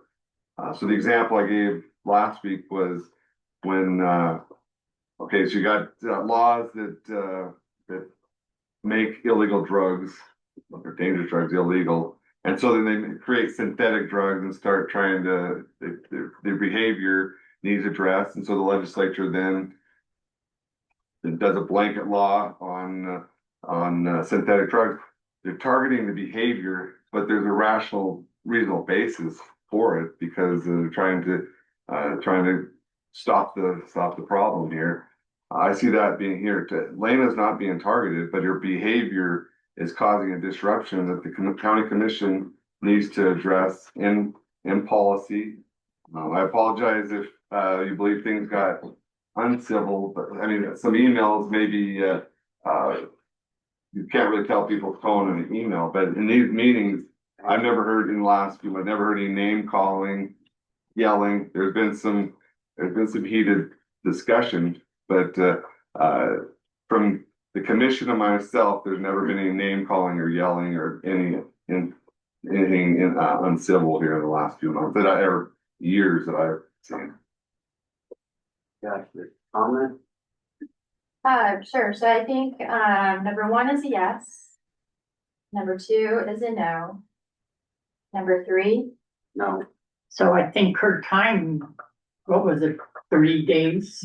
30 days. So what is the, Another week or something. I know on number It's 3. August I'll do 26th. better on the first one.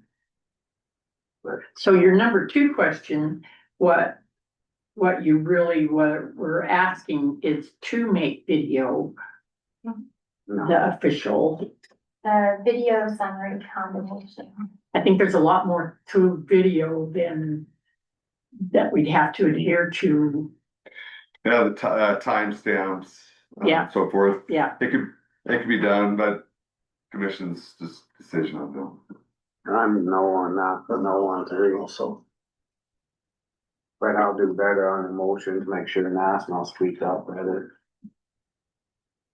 Thank you. Thank you all for your time. Thank you.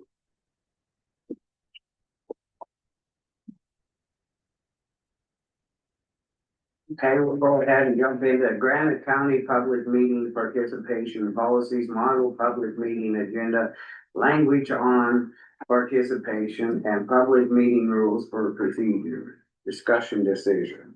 We have that here. Did you get one? There should There's be. copies of it. Oh, there's Leave one blank. copies there, so. Has it been revised? Wow.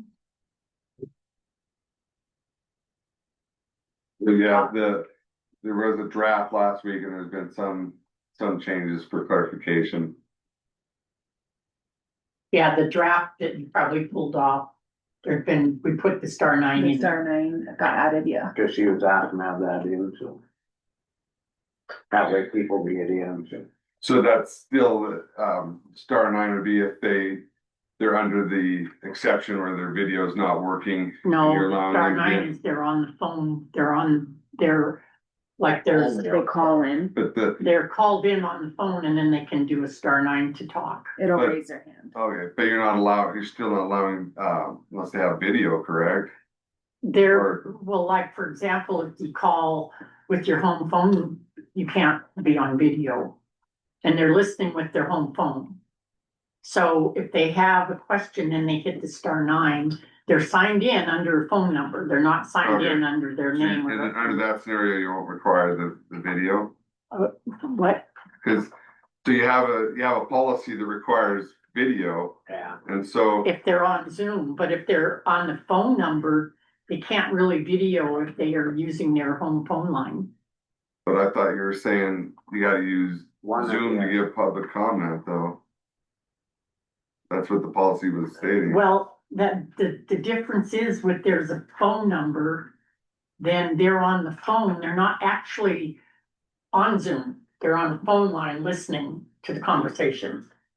I guess And they can't be, Yeah. if they're on a landline, they can't be video, but they rate to the star 9 where they can still speak. I guess I'm not disagreeing on what the policies set by the commission. It just needs to be clear on whether they Okay, have to be in video or absolutely. not, and I think that would need that. So would be here's the clarified. difference. Sorry, here's the difference, is if they're on Zoom, you see up there, their names up there. If they're on the phone number, then you just have, like on the screen right now, there is a phone on the screen right now. So that person is using a phone line. Which it could be a smartphone or it could be a landline. But that's where the star 9 comes in. So what you want is to clarify that. If they could give comment just by Zoom on phone doing that star 9, or you're gonna say you need to have video on, that's my Yeah, only. yeah. That's my question. Go ahead. Well, we stuck to that video for a reason. We made it, that's where it was gonna be, and that's where it should still be, Yeah, cause we then you did. know who we're talking to and looking at. If they don't wanna be seen on video, then come in person or something. I mean, I don't like that, you're talking through a There's- phone and you don't know even. Okay, there's audio listening. So I guess it has to be stipulated if you, by telephone for audio listening. Is all they're doing. But the star, I think the other policy takes into consideration that, but if you talk about star 9, then it has to be, that would be potentially if they didn't have video that was working and you're granting the exception, I think. But it's how you guys wanna work. Or if they can't get on video right now, but that gets to being used as an excuse. You know, why can't they just get on video? If there was something broke or something that you can't, just second, I'll get it. But why can't they just, that's why we Yeah. did this, that, you know, and I mean, I voted against the video stuff and all that Yeah. a couple times when we went, but no, we made it, so if we're getting this in, and that was the whole biggest thing that everybody kept telling us, no, you guys need to be on, so we went and done this. Now, why can't they? That's my. Well, that's when I used that phrase, which I know, was no, that- incorrect, and I apologize, I don't know how many times. Uh, yeah. But my question is for Justine, is last week you were traveling, I guess, and you were listening Yeah. on your phone, which is a smartphone, you could have probably put your camera on. There's no option that I'm aware of. Okay, Yeah. well, Yeah, but that your question was, and you tried to, what, did you try to star 6 to get in and you couldn't? the only option that the message gives you when you call in on a phone is to press star 6 to unmute yourself. However, the way it's set up currently is that, Miranda has the setting to mute everybody. So if you hit *6, it does not unmute the individual. That's something that she would have to do. Yeah. And I Okay. understand the reasoning that she does Yeah. that, because otherwise you're gonna hear dogs barking in the background, et cetera. But, what's not told to the participant on the phone is that there actually is an option to hit *9 to raise their hand, which gives an indicator to Miranda that that person wants to speak. And then I believe you can unmute them at the appropriate time to allow that person to speak. See, and that's what I'm saying is, when this first came in, they wanted to make sure that we were on video and people could see us. And we voted it down once, maybe twice, and then we changed our ways and we went ahead and got on. And that's what I'm saying. Why can't we be on video? I mean, Are you- not just you. I don't mean just you. I'm just trying But I to. can tell you why, because I'm driving a car, and the only option is to listen hands-free on my phone. But there's options that, that at that time, it's a set agenda that, you could actually pull over and get on video. Not I if mean, I'm we've driving. stepped Yeah. way ahead and it just seems like it's never good enough for nobody. And it's frustrating. Why should we have to sit here and be on there? And it was these people that wanted this done. Now it's getting to the point that, it's never good enough. But look, I'll get. So I think, if you got sufficient cell coverage in a smartphone, you can get on video. But on traveling, I can understand that. I think as written is broad enough to allow the chair discretion to say, yeah, you're traveling or whatever today. And, as written, this, model policy would allow the chair to allow that exception and allow to give comment. If it was every week, but potentially someone is traveling every week. So if there is reasonable excuse, but That's what I'm saying. yeah. I mean, there's gonna be times that they can't, but. So we have 3 different phone numbers that they can access for audio listening. And so you're not actually you're on Zoom, but not on Zoom, right? You're on the You're on your phone. Like limited access Zoom, I Yeah, call it. yeah. But My biggest deal is Zoom and these phone calls are just extra tools for people to use. But if you can't get on Zoom, you can't get on your phone, you can come in public.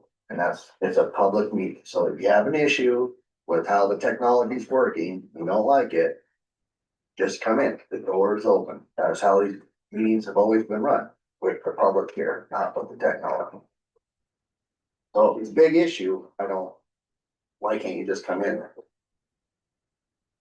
Go ahead, Christine. I wouldn't say, it's not good enough. I would just say that these are all, like, Commissioner Pulaski said, these are all tools that you are offering the public to participate.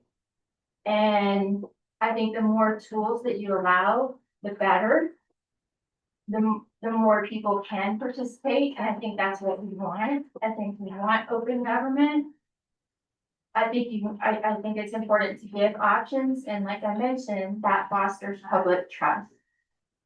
Well, it's not that we don't want people to participate, but when we set policies and that, trying to make it work, that's why I'm saying it's like it's not good enough. It's always gotta be something else, and then we gotta make a special thing for somebody else, because they don't wanna be on video, which was the one thing that's what I don't understand. It just seems like whatever we do, it's just not gonna. Go ahead. Not everybody can, not everybody has a computer, not everybody has Wi-Fi, not everybody can physically get here. So I think the more options that you give the public to participate, the better, and honestly, the better you guys look. So when we do offer Zoom, and we do offer the phone numbers, it's just we have to understand the phone numbers that they're showing us on Zoom but you're not actually on Zoom. When, I was just gonna say, back to the policy is written, I really like the exception language that gives the chair reasonable discretion to help people, because if someone is having issues or whatever, then you accommodate.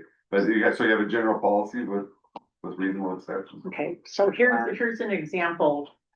Say, for example, I'm up there, which I am.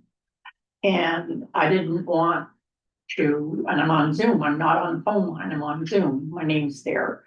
And I didn't want to put the camera on, so I quickly dialed the conference phone because I didn't want my camera on.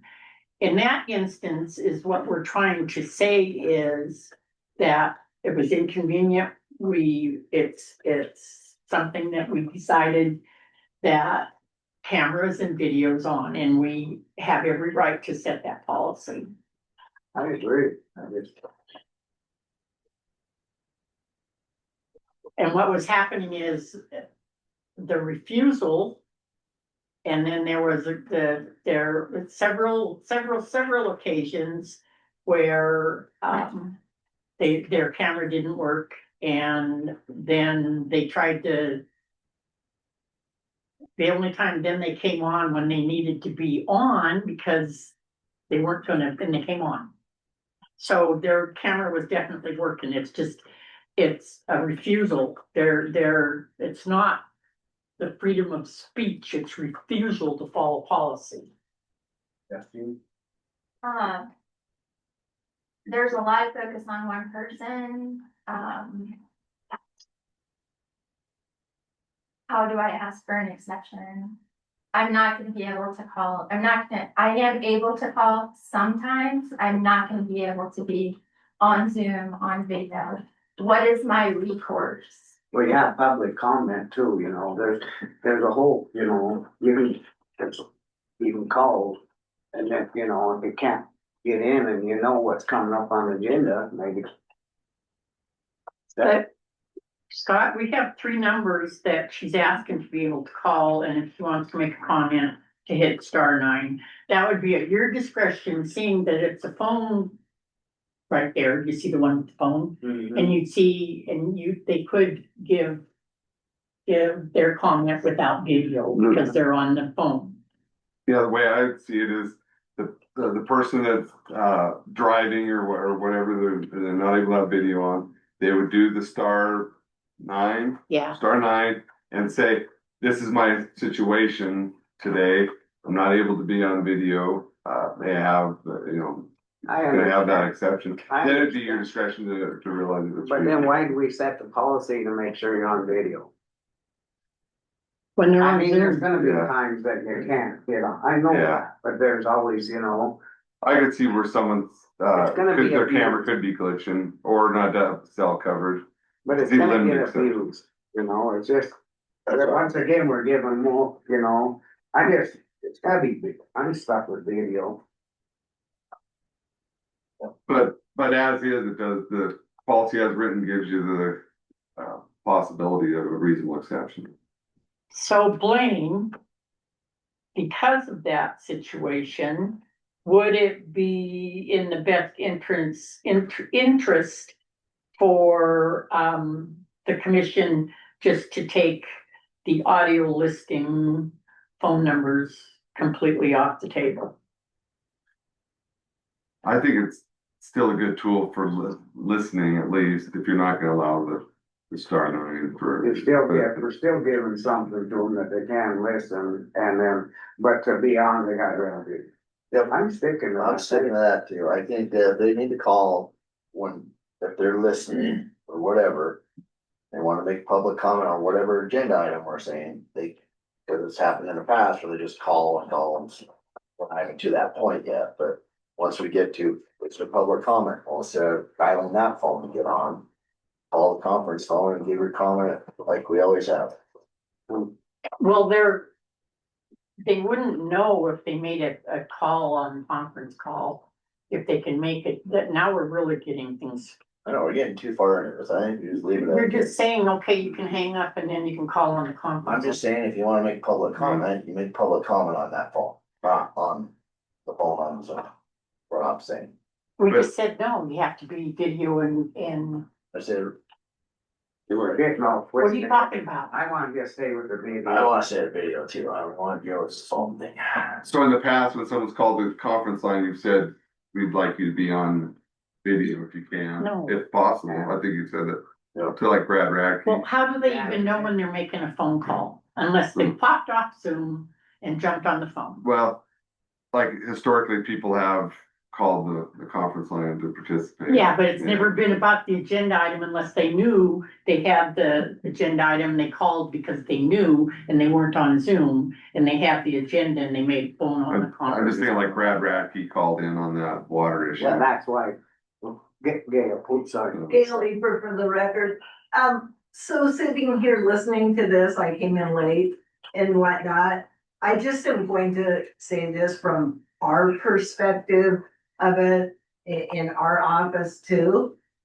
If there is an agenda item or something that is that near and dear to your heart and that you want to have a say about, you will get your ass up here or you will get on Zoom and show your face. We all have to be accountable.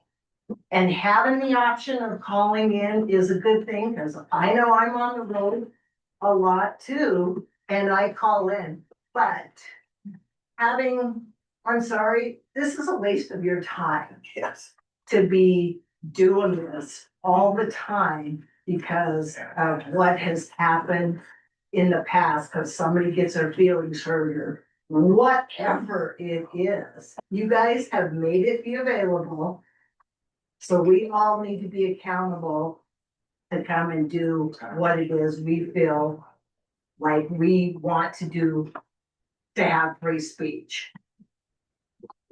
One thing to add to that, I would say, an email before the meeting too. I mean, you don't always know what's gonna be said, but you can give your opinion. The public comment could be, this is what I think should happen on this agenda item and why. So that's another tool. I agree with that. So to move on, you want to comment, then we're gonna move on.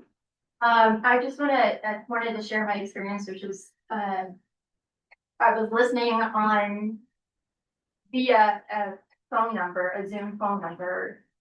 Of course, I wasn't able to make it known that I wanted to speak. I didn't know at the time to press *9. I pulled off the interstate. And by the time I called the conference line number, the meeting had adjourned. So I wasn't given an opportunity. I think giving participants an opportunity to speak again only makes it only fosters public trust. It makes it, just like I already said, it makes you guys look like you're welcoming of the public to participate and that you are listening and would like to hear the public's input. And also it is a right for people to participate, and the more tools that you can give, the better the result for everybody. All right, so I'd entertain a motion then, if we're gonna accept the public meeting participation policies. I make a motion that we accept our updated public meeting participation policies, and this would be going forward, public policy for meetings. Have written. Public comment, Ryan? So my interpretation of the policy is it's videos on unless there's a reasonable exception. So, yeah, I just wanna make sure that's clear. Yes. Videos on Zoom to Yeah. give public comment. Yeah. People wanna listen in, it could be by other avenues, but to give public comment, it's that way unless there's a reasonable exception granted by the chair. Okay, so that is, the *9 is noted in this updated document and will be at the discretion of the chair. That's my, Yeah. that's my interpretation. Any other comments? All in favor? Aye. Motion carried, Pat. Thanks for all the public comment, Mayor, Steve, thank you. Thank you.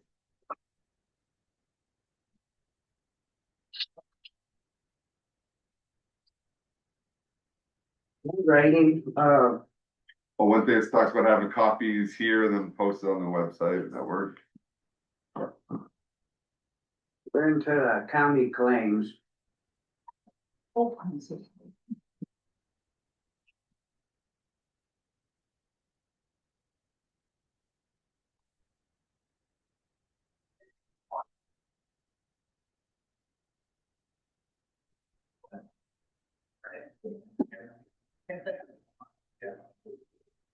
There you go.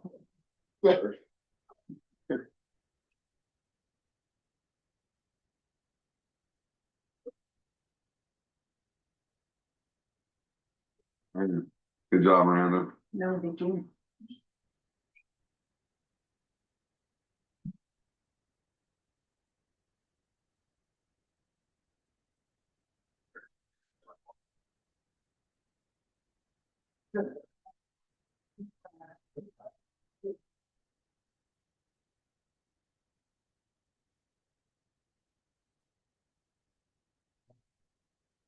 Dr. Beeson. Okay.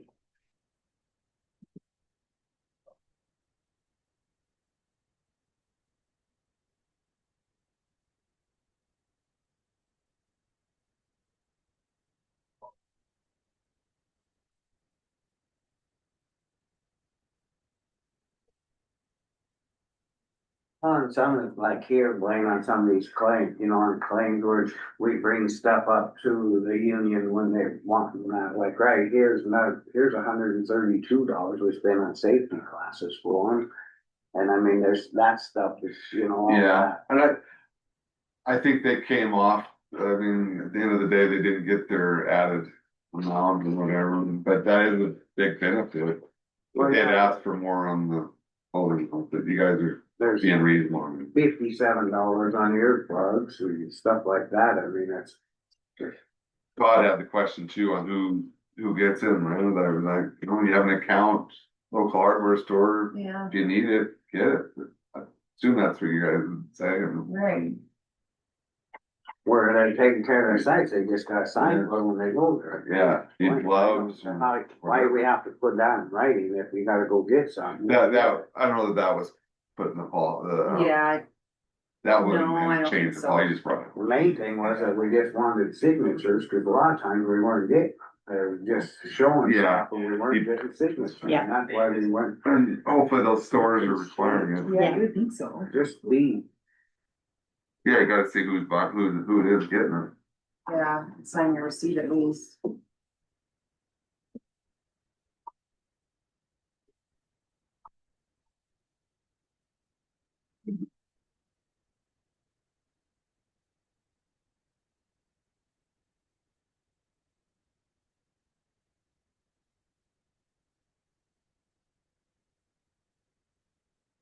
Can we, close for a personal matter on, I wanted to ask a couple things on that. Yeah, before. sure, so you got a personnel matter. Yeah, Just cause I wanna ask a couple things on that coming up, so I'm not quite understanding, we talked a little bit about, is that, you guys good with that? Okay.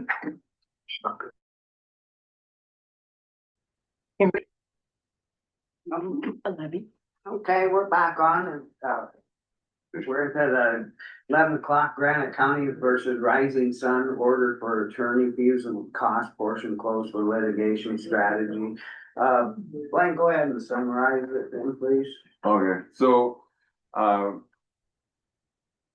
historical, the background on this is that, Rising Sun is a subdivision up on the, south end of Georgetown Lake. There was a subdivision improvement agreement where the developer was to put in a year-round fire suppression pond, but it froze up,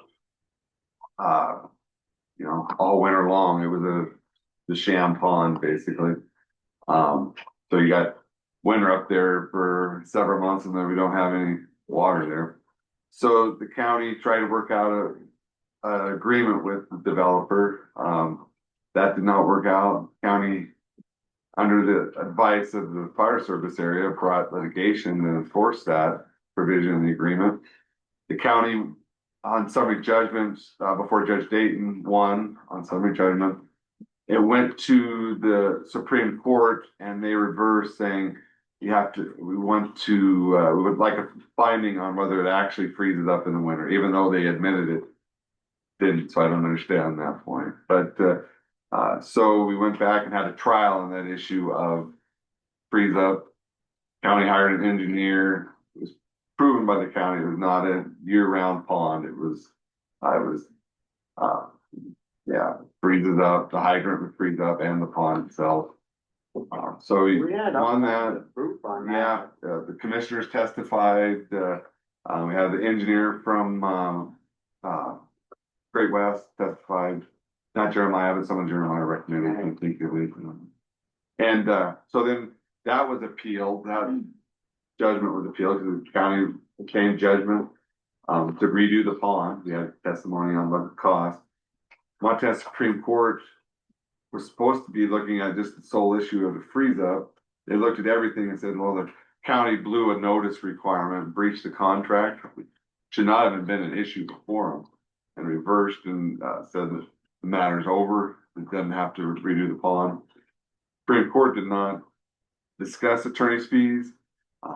District Court judge now, Judge Berger, is a substitute judge, ordered a hearing on it, ordered attorney's fees and a hearing on the exact amount of attorney's fees. So before the commission now is the issue of attorney's fees or potentially appeal. So I would, for litigation strategy, I would ask you to close for a portion of this and then you can reopen it to make your motion on. Okay, I'll go ahead and we'll close for litigation, and then reopen for a motion.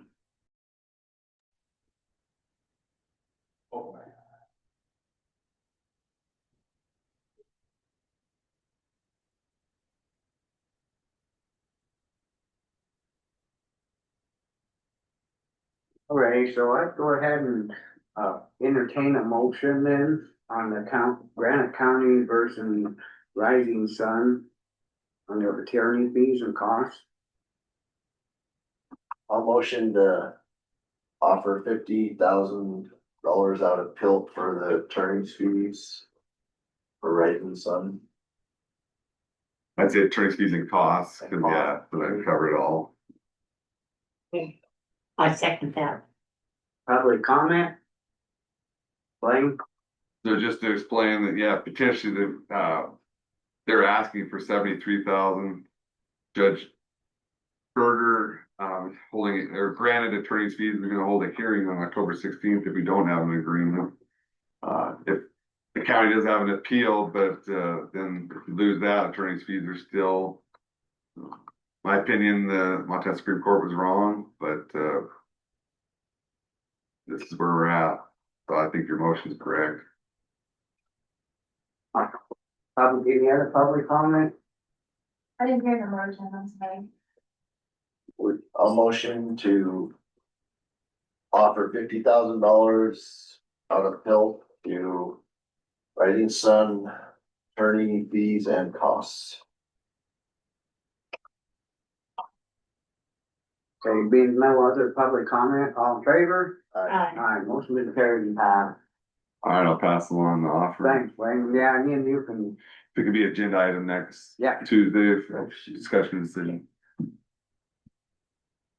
sorry, running a little bit late. That's all right, I'm here. Gail's here. She ran upstairs though. Because I pass out the stuff, I had to give Gail a copy of it. Oh, I guess you have to say that we're doing them.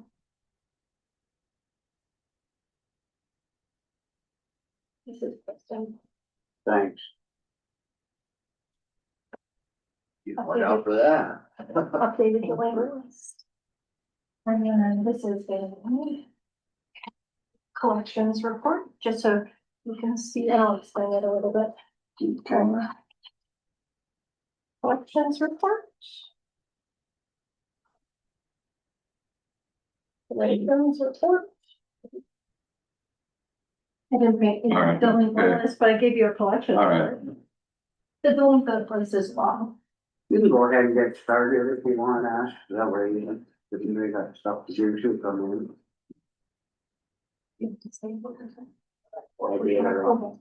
We're on, county treasurer delinquent taxes update. I have good news. So, Real good news? I think it's really good news. We sent out our second notices last week while I was at convention. And we've already gotten responses on the second notices, some of them very unhappy and stating that they had not received their first notice or the other notice that was sent in June that's not actually put as a notice. It's a delinquent reminder. So they must have gotten the tax bill though, because they didn't say they didn't receive their tax bills. They just said they didn't receive the other notices. But they are sent to the same addresses. So I don't know if there's a disconnect in our postal service or if it just really is that they are getting stuck out there in limbo somewhere. It's a possibility, but we've talked to these people and we're figuring it out with them. Anyway, with that in mind, from the last report, I believe that I gave you on was 8/19 was the final report date. At that point, we had 326 people on the delinquent list. With a total sum of $429,407.69. As of today's date, we have 232 on that list. And we're sitting at 325,631.73. I'm really happy with that number. I'm really happy with that number. Total collections are sitting at from 8/19 to today's date, $113,575.96. Some of those I'm very happy about because they were from 2022 and 2023. A lot of those 23 ones that were kind of hanging out were from the supplemental billing. So it's really nice to see that we're getting some of that 2023 paid up. I will say though that we are not seeing the older dates. So we're not seeing the 20s and 2007. We only had one or two on the 2007, but we're not seeing a lot of the older ones. There were a few, but they were very small amounts. So I think those ones came on real properties from 21, 22. They were pretty small amounts. But the tax receipt summary that I gave you guys is about 6 pages long. And I gave you this just so you could kind of see what the collections are looking like for the years and what type we're collecting. So if you're looking at the report on the far left-hand side, it says tax receipts or type. And you'll see where it says real. And then you'll keep going and you'll see where it says mobile. And that's just telling you what type of tax we received in for those dates. And then I'll show you the year. Tax means it's the original tax amount. And then you have your penalties and interest. And then payment is what they actually pay in hand. So that's the tax amount, penalties, and interest. The combination of those. So that's that report. I also gave you a delinquent list. The delinquent list is the without the legals. So this is kind of like the summary, kind of makes it a little bit smaller, gives you the person's tax ID, name, what years they're delinquent on, and the total amounts due. One thing I will note is that if you're looking through these, you'll see that there's some negatives on here. Those are still in cleanup. So those were from AB 26s from 2023 that take a lot of time to clean up. It had to do with the way that they were processed. So I'm still chiseling away at those. So we have 15 of those that are hanging out on there that'll be cleared up here. I'm really hoping before the next tax cycle comes out. So really we're sitting at around 217 people on our list. Let's see here, I did get a couple of people that came in to contact me about certain things that are on here that need some work with the Department of Revenue that I didn't know about. So that's, I mean, there's things like personal property that is being taxed, that is being taxed on the wrong parcel. Actually on somebody else's parcel, and or that person has passed. I've had actually quite a few of those that have come in lately, that they've passed, that the transfer never happened. Is Department of Revenue being responsive? They are very, very swamped right now. I'm getting some responses. What I try to do with them is I schedule a block of time that I send them a laundry list, so they have it ahead of time, and then we sit down and we go through it together. That's been a little bit difficult. With the new legislative session that we had and the bills that passed, they've been pretty swamped trying to get updated with what we have to have in place for 2024 or 25 taxes coming out. Do you think the article in the newspaper, Phillipsburg Mail, helped too, or people saying they've seen that? Which article? There was one, was it 2 weeks ago or last week on the county kind of work on foreclosures on delinquency. I don't know if that helped or not. I don't. It's front page news, so maybe we could. There was a lot of confusion after that article. I did get a lot of phone calls. Oh, There were a lot of people that thought that if their real property was delinquent, that we were going to come and take their cars and their snowmobiles okay. in order to collect those taxes. Which I assured them that's not the case, that's not what the MCA has in place for that. But what I had in the second letter did note what we can and cannot do for personal property for collection, that MCA, and then the same MCA that was on there before for reals. Well, people seeing it at least, yeah, too bad there's confusion. There was, I don't know that the news article helped at all. Probably made things a little bit more muddy for people, what a situation that's already a little hard to understand when it comes to the collection process. I just got back from convention last week and we talked a lot about delinquent taxes. There's a couple of counties that use a few different methods to try and collect. And one of which I think that we could implement on some of these ones that we know are still in place and are just really, really struggling. There's a couple of counties that what they will do is they will give them a window of time to pay their back taxes without penalty and interest. But it is a certain amount of time, and once that lapses, that's it. The HAF program was there.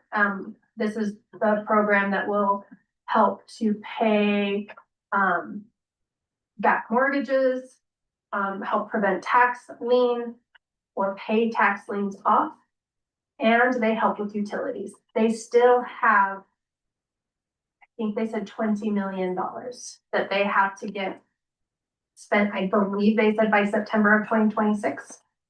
Is that for people who like poverty level or something like that? So it is based off of the median household income in your county. Our county is at 104,000 for the median income. Now I can't remember if that was net or gross. Have to double check with them on that. The gross, it's gross. Okay. But I mean, essentially they apply for this program.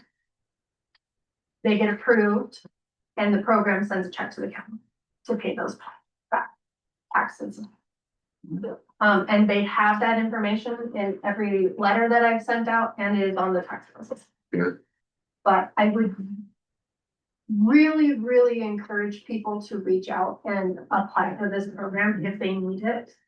Because it's the same for your utility. So the town of Phillipsburg, you know, they have outside billing for utility. They don't bill through our taxes. If they're getting ready to apply those delinquent water bills to their taxes, people can apply for this program on the utility basis. And they will pay your back utility, so it doesn't get attached to your taxes. Once it's attached to your taxes, they can't be combined. I did ask that question because I've had a couple of people that have utilities attached. So, but when you're out and about and you're talking to people, if they have questions about that program, just send them up to my office and I will some information because I think it could help a lot of people on our list. Okay. That's all I have, Brian. Any public comment? So I drafted that, model, writ of execution, so we can talk about that, but, then I guess later on, it's, yeah, potentially looking at folks that are, yeah, would be in that category that are delinquent and personal. Yeah, and the writs we can issue at any time. Justine, come up and state your name so they can hear you. Justine Richmond, I just didn't hear the name of the program that you mentioned. HAF, H-A-F, the Housing Assistance Fund. Oh, yep. And they do have a website, Jim Kate. And Rocky Mountain Development Council also works with them as a, what do they call it? Approved vendor. Do you have anything, Dale? No, I just appreciate we continue to talk about it and go forward and know that it's not gonna happen overnight, but I think we've got a good start and we just keep going. Yeah, I think we gotta stay really on it. Good job. Is there real property that's coming up in line that we're gonna need to act on here soon, or is that still a work in progress?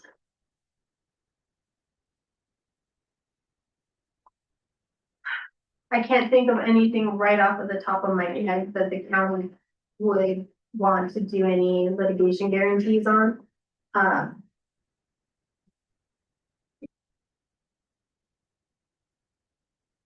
assume the wagon wheel is bankruptcy, or you heard of them, no? I've not heard anything Okay. official on that. He, you know, was in my office, months and months and months ago and mentioned something, but. Okay. But it was just a.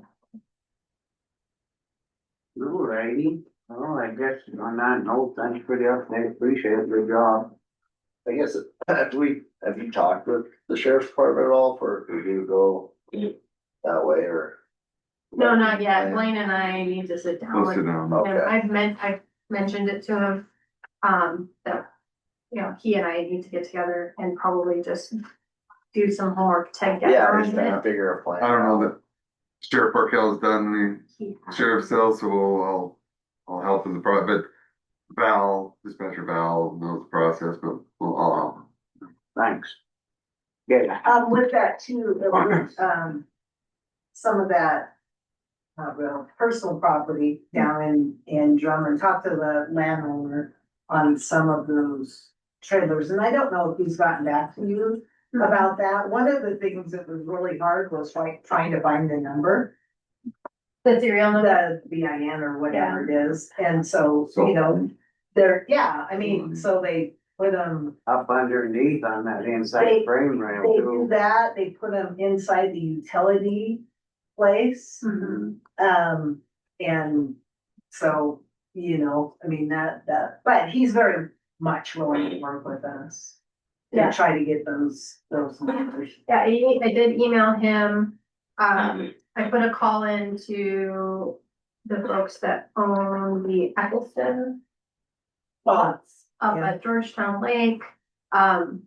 We did discover that there is one name on the list for a personal that had been actually destroyed. by the county a couple of years ago, and it's still on the tax roll, so. It we gotta is, get yeah, that he one. was, he had to, I think the county helped him. Because he had to go to a. Which I didn't know, That's the so, one we had go I know. Yeah. down, yeah. so that's noted on here, $6,000 was a one-time deal. right? You say one was just gone the other day too, tore down or something? Right there next to the warehouse, somebody tore down a car. Yeah, Trevor, the owner, Oh, he I didn't know. who- went in, cause I was down there and I said, hey, let's look for the number, and, I mean, we looked, cause he had that hair down, cause it was. Was it the gal that passed away last It year? was Carla, yeah. it So was. that's another one that, at the county's discretion, we could take a look at, I don't recall what that's Right. looking like, or, you know, I think she was up to date no, I no. got a return on hers. I seen her name in here. No, was that her? Like the last year. And that's where I went, like, Cause she passed away in Yeah. October, so. Yeah, it's just like, honestly, that's one of the other questions that we should take a look at. It's half of her 20 years. And all of 25. Right. I don't have Yeah. 25 on the But sheet because I. she passed away in she's October. deceased and, Yeah. the trailer's gone now. It is. Yeah, Yeah. that's, yeah. And I think on a lot of these too, it's fees, so it's solid waste fees. Or the Yeah. district fees.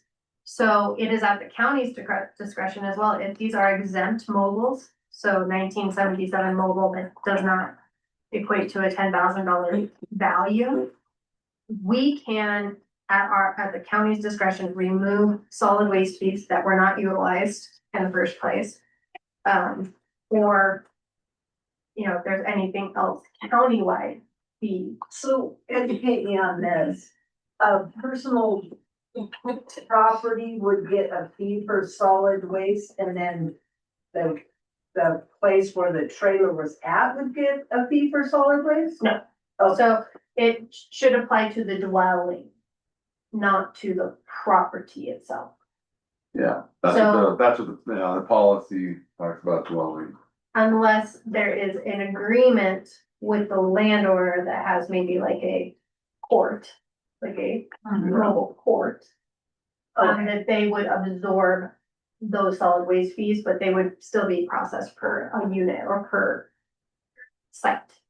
So say you have 4 sites, you would have 4. right, Yeah. yeah, okay, I So just, that's an agreement on right, their on part. them, yeah, okay. I would just say they should show it to us so we have that in writing. Information, yeah.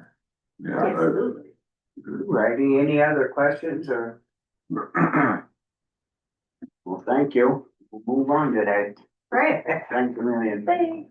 Appreciate it. Yep, thanks. Another month, well, another $100,000, right? Don't do that. to me.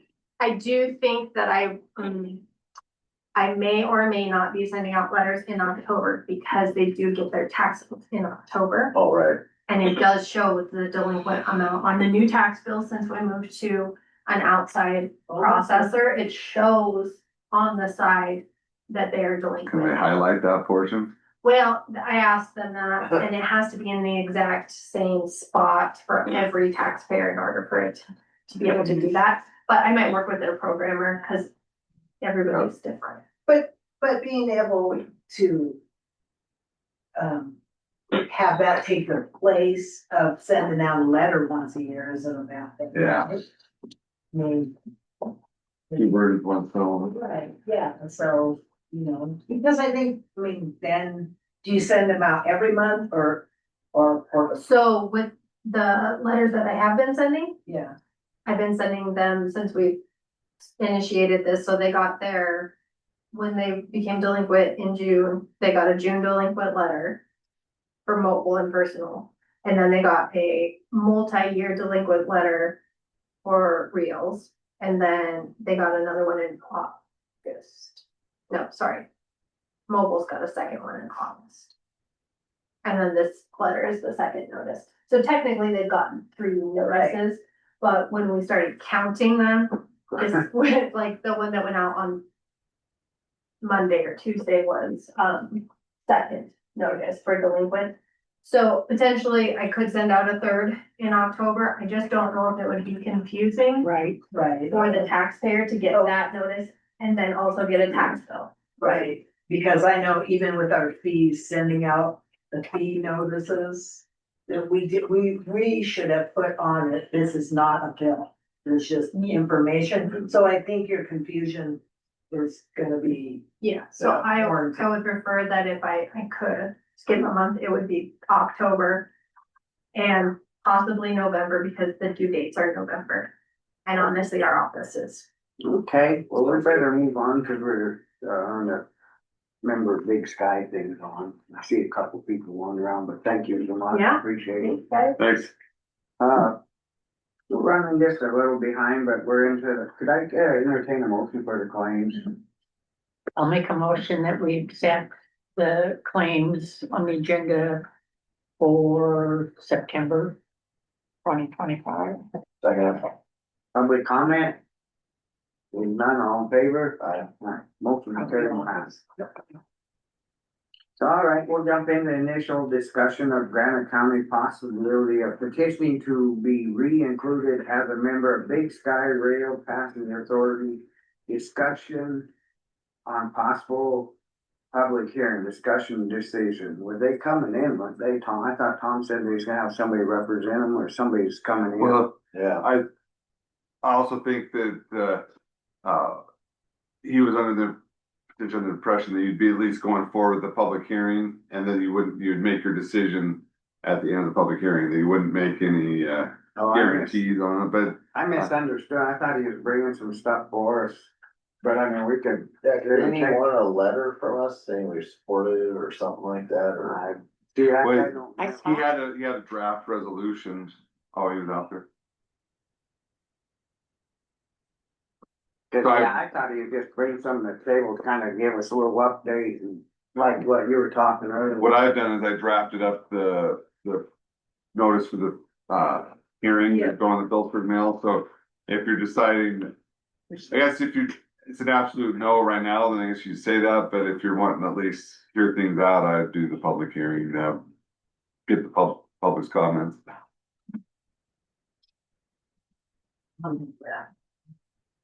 Yeah, I really thought he was thinking you guys were gonna go through at least with the public hearing process and then decide then. Yeah.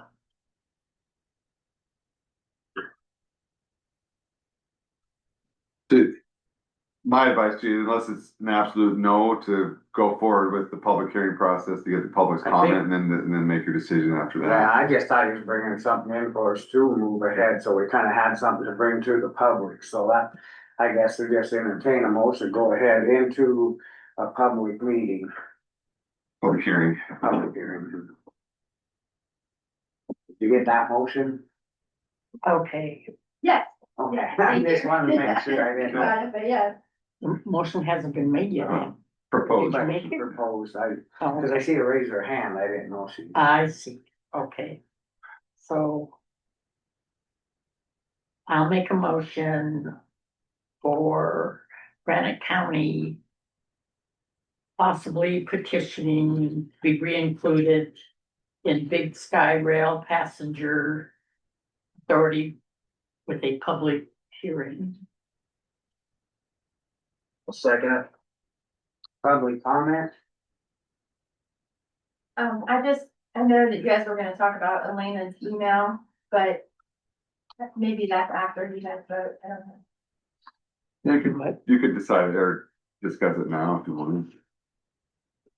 We're gonna do it. Oh, Elena's questions? I've got, you want me to read them and then? Yeah, Yeah. I was gonna Okay. say, what the? So the commission had an email from Elena Gagliano this morning on this issue. First she says, it indicates initial discussion, possibly petitioning. If this is the first discussion to possibly rejoin, it's a bit confusing. Well, I mean, I don't think that agenda item was confusing. You guys are considering possibility. But you're not making a decision now. The motion is for a public hearing, which is the required. She says, at one of our recent meetings, I asked for an update regarding rejoining Chairman Strohmeyer. So she attends I guess she's been attending Pastor Row meeting. Chairman Strohmeyer said their attorney was still working on a draft. He told me apparently Granite County set another precedent by initially joining, then ending 4-year membership, then requesting to rejoin. Well, I think as members of the public have been talking to their passenger rail authority, and they drafted up a model resolution for the county to consider passing if decide to do that after a public hearing. But that wasn't commission driven, it was the public driven. She asked, when and how was this brought to the attention of the county commissioners? By correspondence, the usual way the authority contacts or notices Montana County. It was, Tom Rue came in and dropped it off, and dropped it off last week, and the commission said that you want it on the agenda this week. When and where was the consideration agreement made to have a public hearing, including all press notice, details, dates, etc.? That is today, because last week it was just brought up in public comment. So Well, we couldn't even make it last week until we had. that's one thing you have to decide on when the public hearing, but you can't get it in the Phillipsburg Mail this week, so it'd be the following 2 weeks, and then I think you're into That can be like So what, October. October 25th, Let's see. September 25th, and October 2nd. Or 25th, yeah. So the meeting Well- October 2nd, right? Or what? No. yeah, it could be published at September 26th, October 2nd, with the public hearing on October 7th. if you want. Yeah. That's different. Wrong. All That'll right. work. Answers by electronic mail would be greatly appreciated. But she's asking for a written response.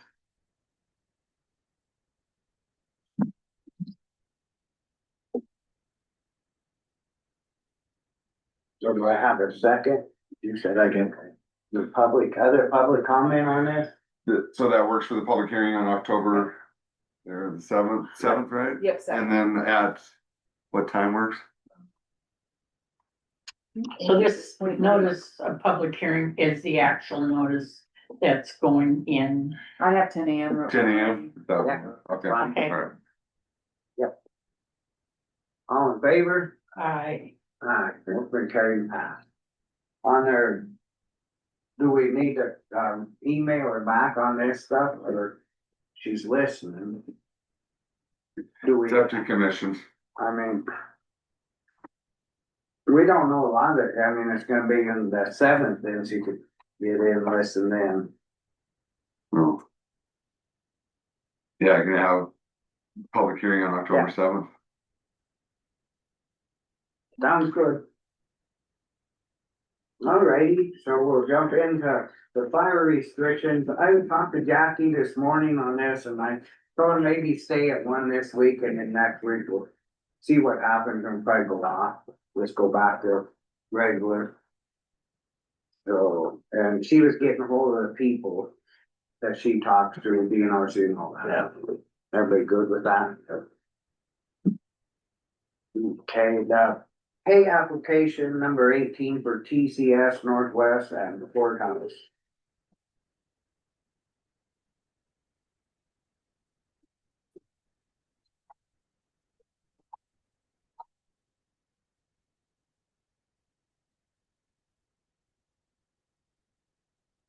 Kinda hard to understand the billing. This is neat stuff on.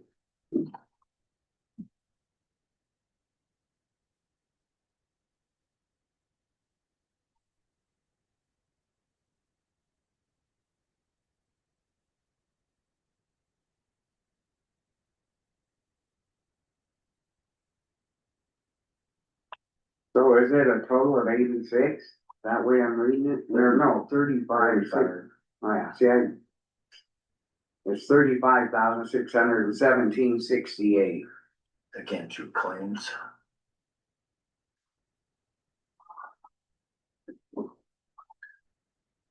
I guess just entertain a motion, to go ahead and pay them. I think we do that every time on it, just to make sure. I'll motion to pay TCS Northwest on their invoice number 18 for $35,617.68. I second that.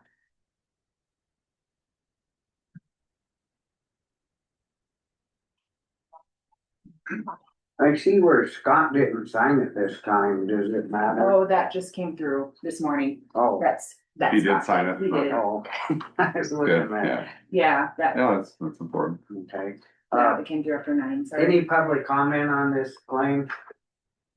Being none, all in favor? Aye. Motion been carried and passed.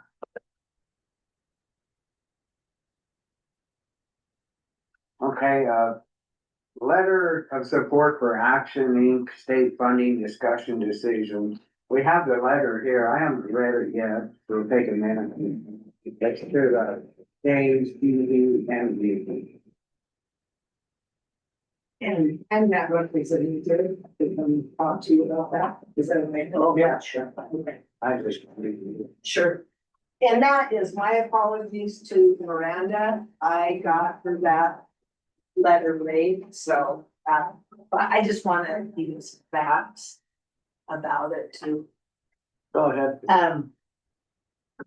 So with that, Granite County last year. Last winter, they, Action Eat helped 54 people in Granite County with heating assistance. 7 households, were able to afford their monthly rent payment through. 2 homes were made more efficient through the weatherizing, and 1 elderly couple actually got a new, heater put into their house. So with that, I just, yesterday I took up a meal and things to a person that just got out of the hospital. And they were asking me about coming up to the commissioners and blah, blah, blah. And I said, yeah, I'm going up tomorrow. And told them what it was for. And they said, well, I benefit from that. I don't know the names of people that benefit from it, nor does, I know the commission doesn't either, but I know that 54 people in the size of population of Granite County is what they're. Yeah. Really, so, you know, just ask for that letter of support, to those people. Okay. On that note, we'll go ahead and I'll entertain a motion. I'll make a motion that, we send this letter of support for the programs Montana Community Action and no federal budget cuts. Please don't cut budgets. Okay, how would I do that? Move to approve the this letter of support to, to our representatives. senators and our representative to help keep Montana's rural communities strong by supporting the community action program. Don't cut it. Second. Public comment? If none? All in favor? Aye. Motion carried and passed. I think you guys appreciate that. Oops. Thanks, Gail. Yeah, thank you. Thanks. Thank you.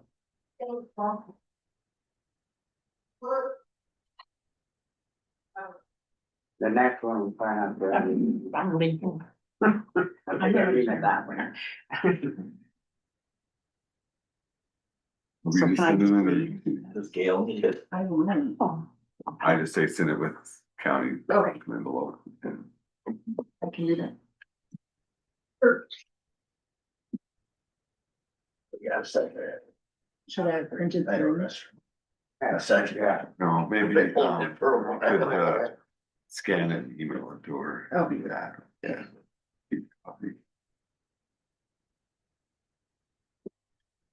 Or is there 3? Oh, 3, yeah. Um, 3 places. yeah, I print 3, sorry, yeah. We got a couple minutes, Commissioner had it.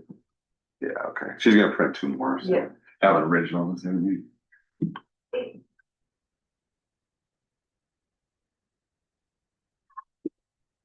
Seems like it's got to.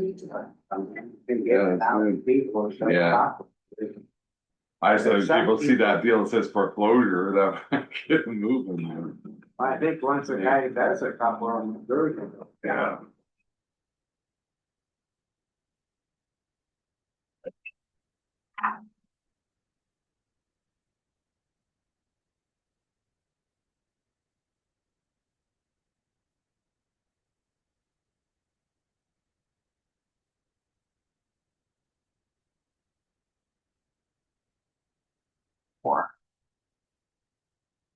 Been sent from Yeah.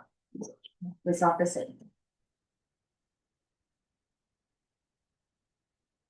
Did you have those freshly Yeah. fried ones, huh? Yeah, would you actually shove them in? Yeah. Just. Like that, They go nope, that, flag down, flag down. yep, or on other way, long way, This way. hot dog, yep, Like perfect, that. yep, Uh, thank you.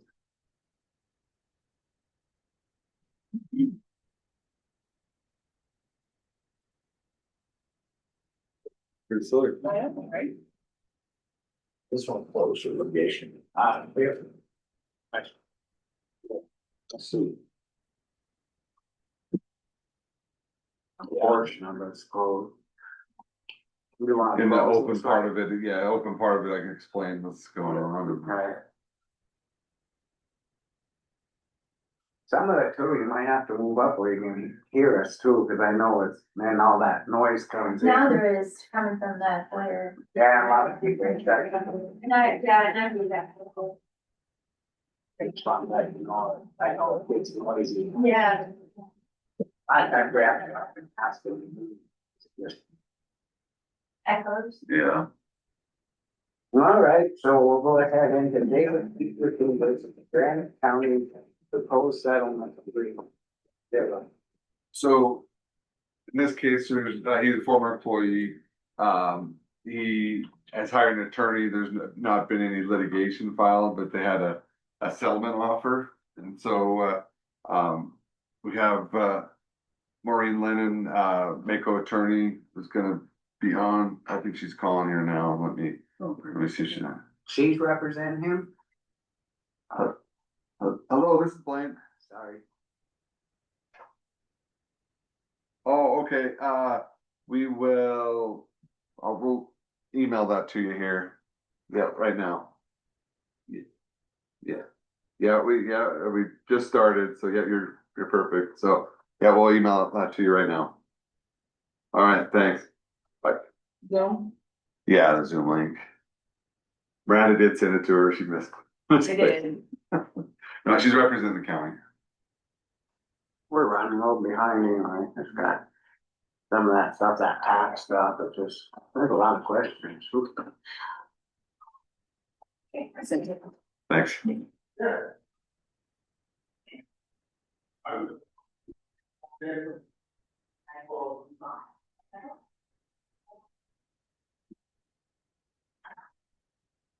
What does she need to call on that if she could close it? I think you could just allow her in, or is that word? I think that'd be bad, especially if we're in litigation, it's our call, like that policy we just, so especially on litigation. Right. If you're not able to have her on, just her on. I'm gonna make her a co-host. I don't know how to do that. I just don't wanna be saying something on there, and then if we're in litigation, then all of a sudden. We can try it. Well, we can kick everyone out but her, right? And stop her. The issue though is, then is it still allowing people to hear it? Yeah, Is that her on there now? M-O-L-E-M-O. that's, yep. Do you know how to do like a breakout room? That would be the only, Don't, Carol knows how to do it. Orson? Yeah, break out. She's probably up there babysitting her helper. I can put everyone in the waiting room. Everyone else. I don't know if they could hear it all. no, if I cannot. you're in the waiting room, you can't You can't. hear. I could do that with everyone else, Yeah, but her. when it's time. There she is right there. Huh? Carol. Bye. Oh, Oh, Thank you. I just saw Carol. Hi. hello. I'm Monica Johnson Control. Oh, yes, hi, Hi, welcome. thank you. They're here for the inspection. Okay, I'll With come down Dawn. just a minute. We're gonna have a litigation thing. Do you want me to, should I grab Dawn though? Yeah, Yeah. yeah, Dawn. Yeah, no. Yes. Thanks. Trevor Mickelson, our service manager, is on his way. He's like starting like 15 minutes late, so that works out perfectly. Thanks. Oh, thank you. Should I just wait out in the lobby out here? You know, I'm gonna take you to Dawn Okay. and Oh, perfect. then I'm kind of. That sounds great. What are you gonna do? It's the last agenda. I see. See, this is Justine, this is how we, you know, we get ourselves. When they're trying to get into this stuff, it's still a lot of learning, but they're on there now. So are they allowed to call in on the conference line? Huh? Are they allowed to call in on the conference line? In litigation, we can, you know, if Well, we'll get her on, Zoom. Yeah, we'll get her on. is that her there now, Blaine? Yes. Can you hear me? Yep. Could you give us? Thank you. I had to get Finn in here for technical assistance. Oh, all right. And, give us just a couple seconds and Miranda will be right back. Okay, that's fine. I'm sorry I'm late. I We're- should we're never right- try to do this on my own. No worries, you're good. I don't know why I can't get my volume to go up very high. And I'm afraid to touch too many things.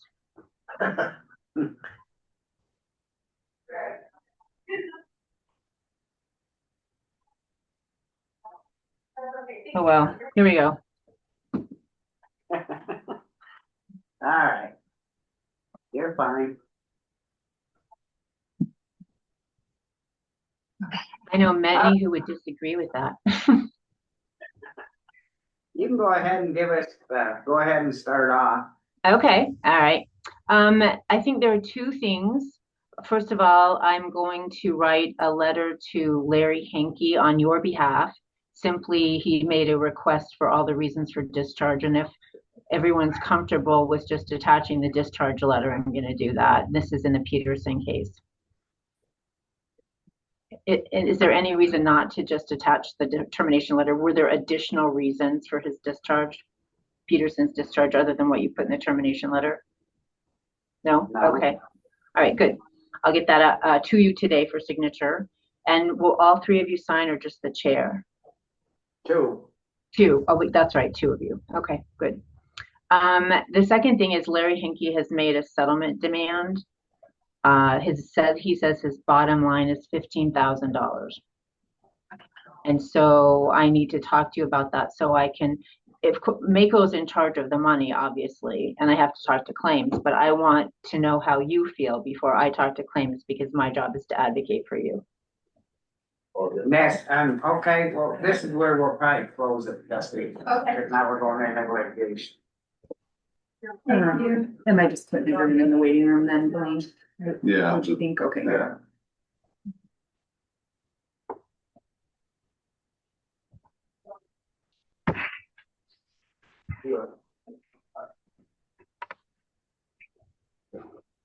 Uh-oh, I'm touching stuff now. I'm trying to get the volume to go up and it just, Yeah. Yeah. All right, we're back on now. I guess we'll go ahead and entertain a motion to have Mako, how do you say it? Defense attorney for Mako, attempt to settle the matter prior to litigation being filed. I motion to allow Mako's attorney to try to settle this dispute before litigation. Second. Also, one of the things here, the county has insurance, defense, and indemnification, but ultimately, Mako's claim will have the final say over the commission, but they'll consider what the county's saying, but so I think this is the best way to go. All in favor? Aye. Motion carried. And then we're adjourned for the day. Oh, whoops. Oh, well.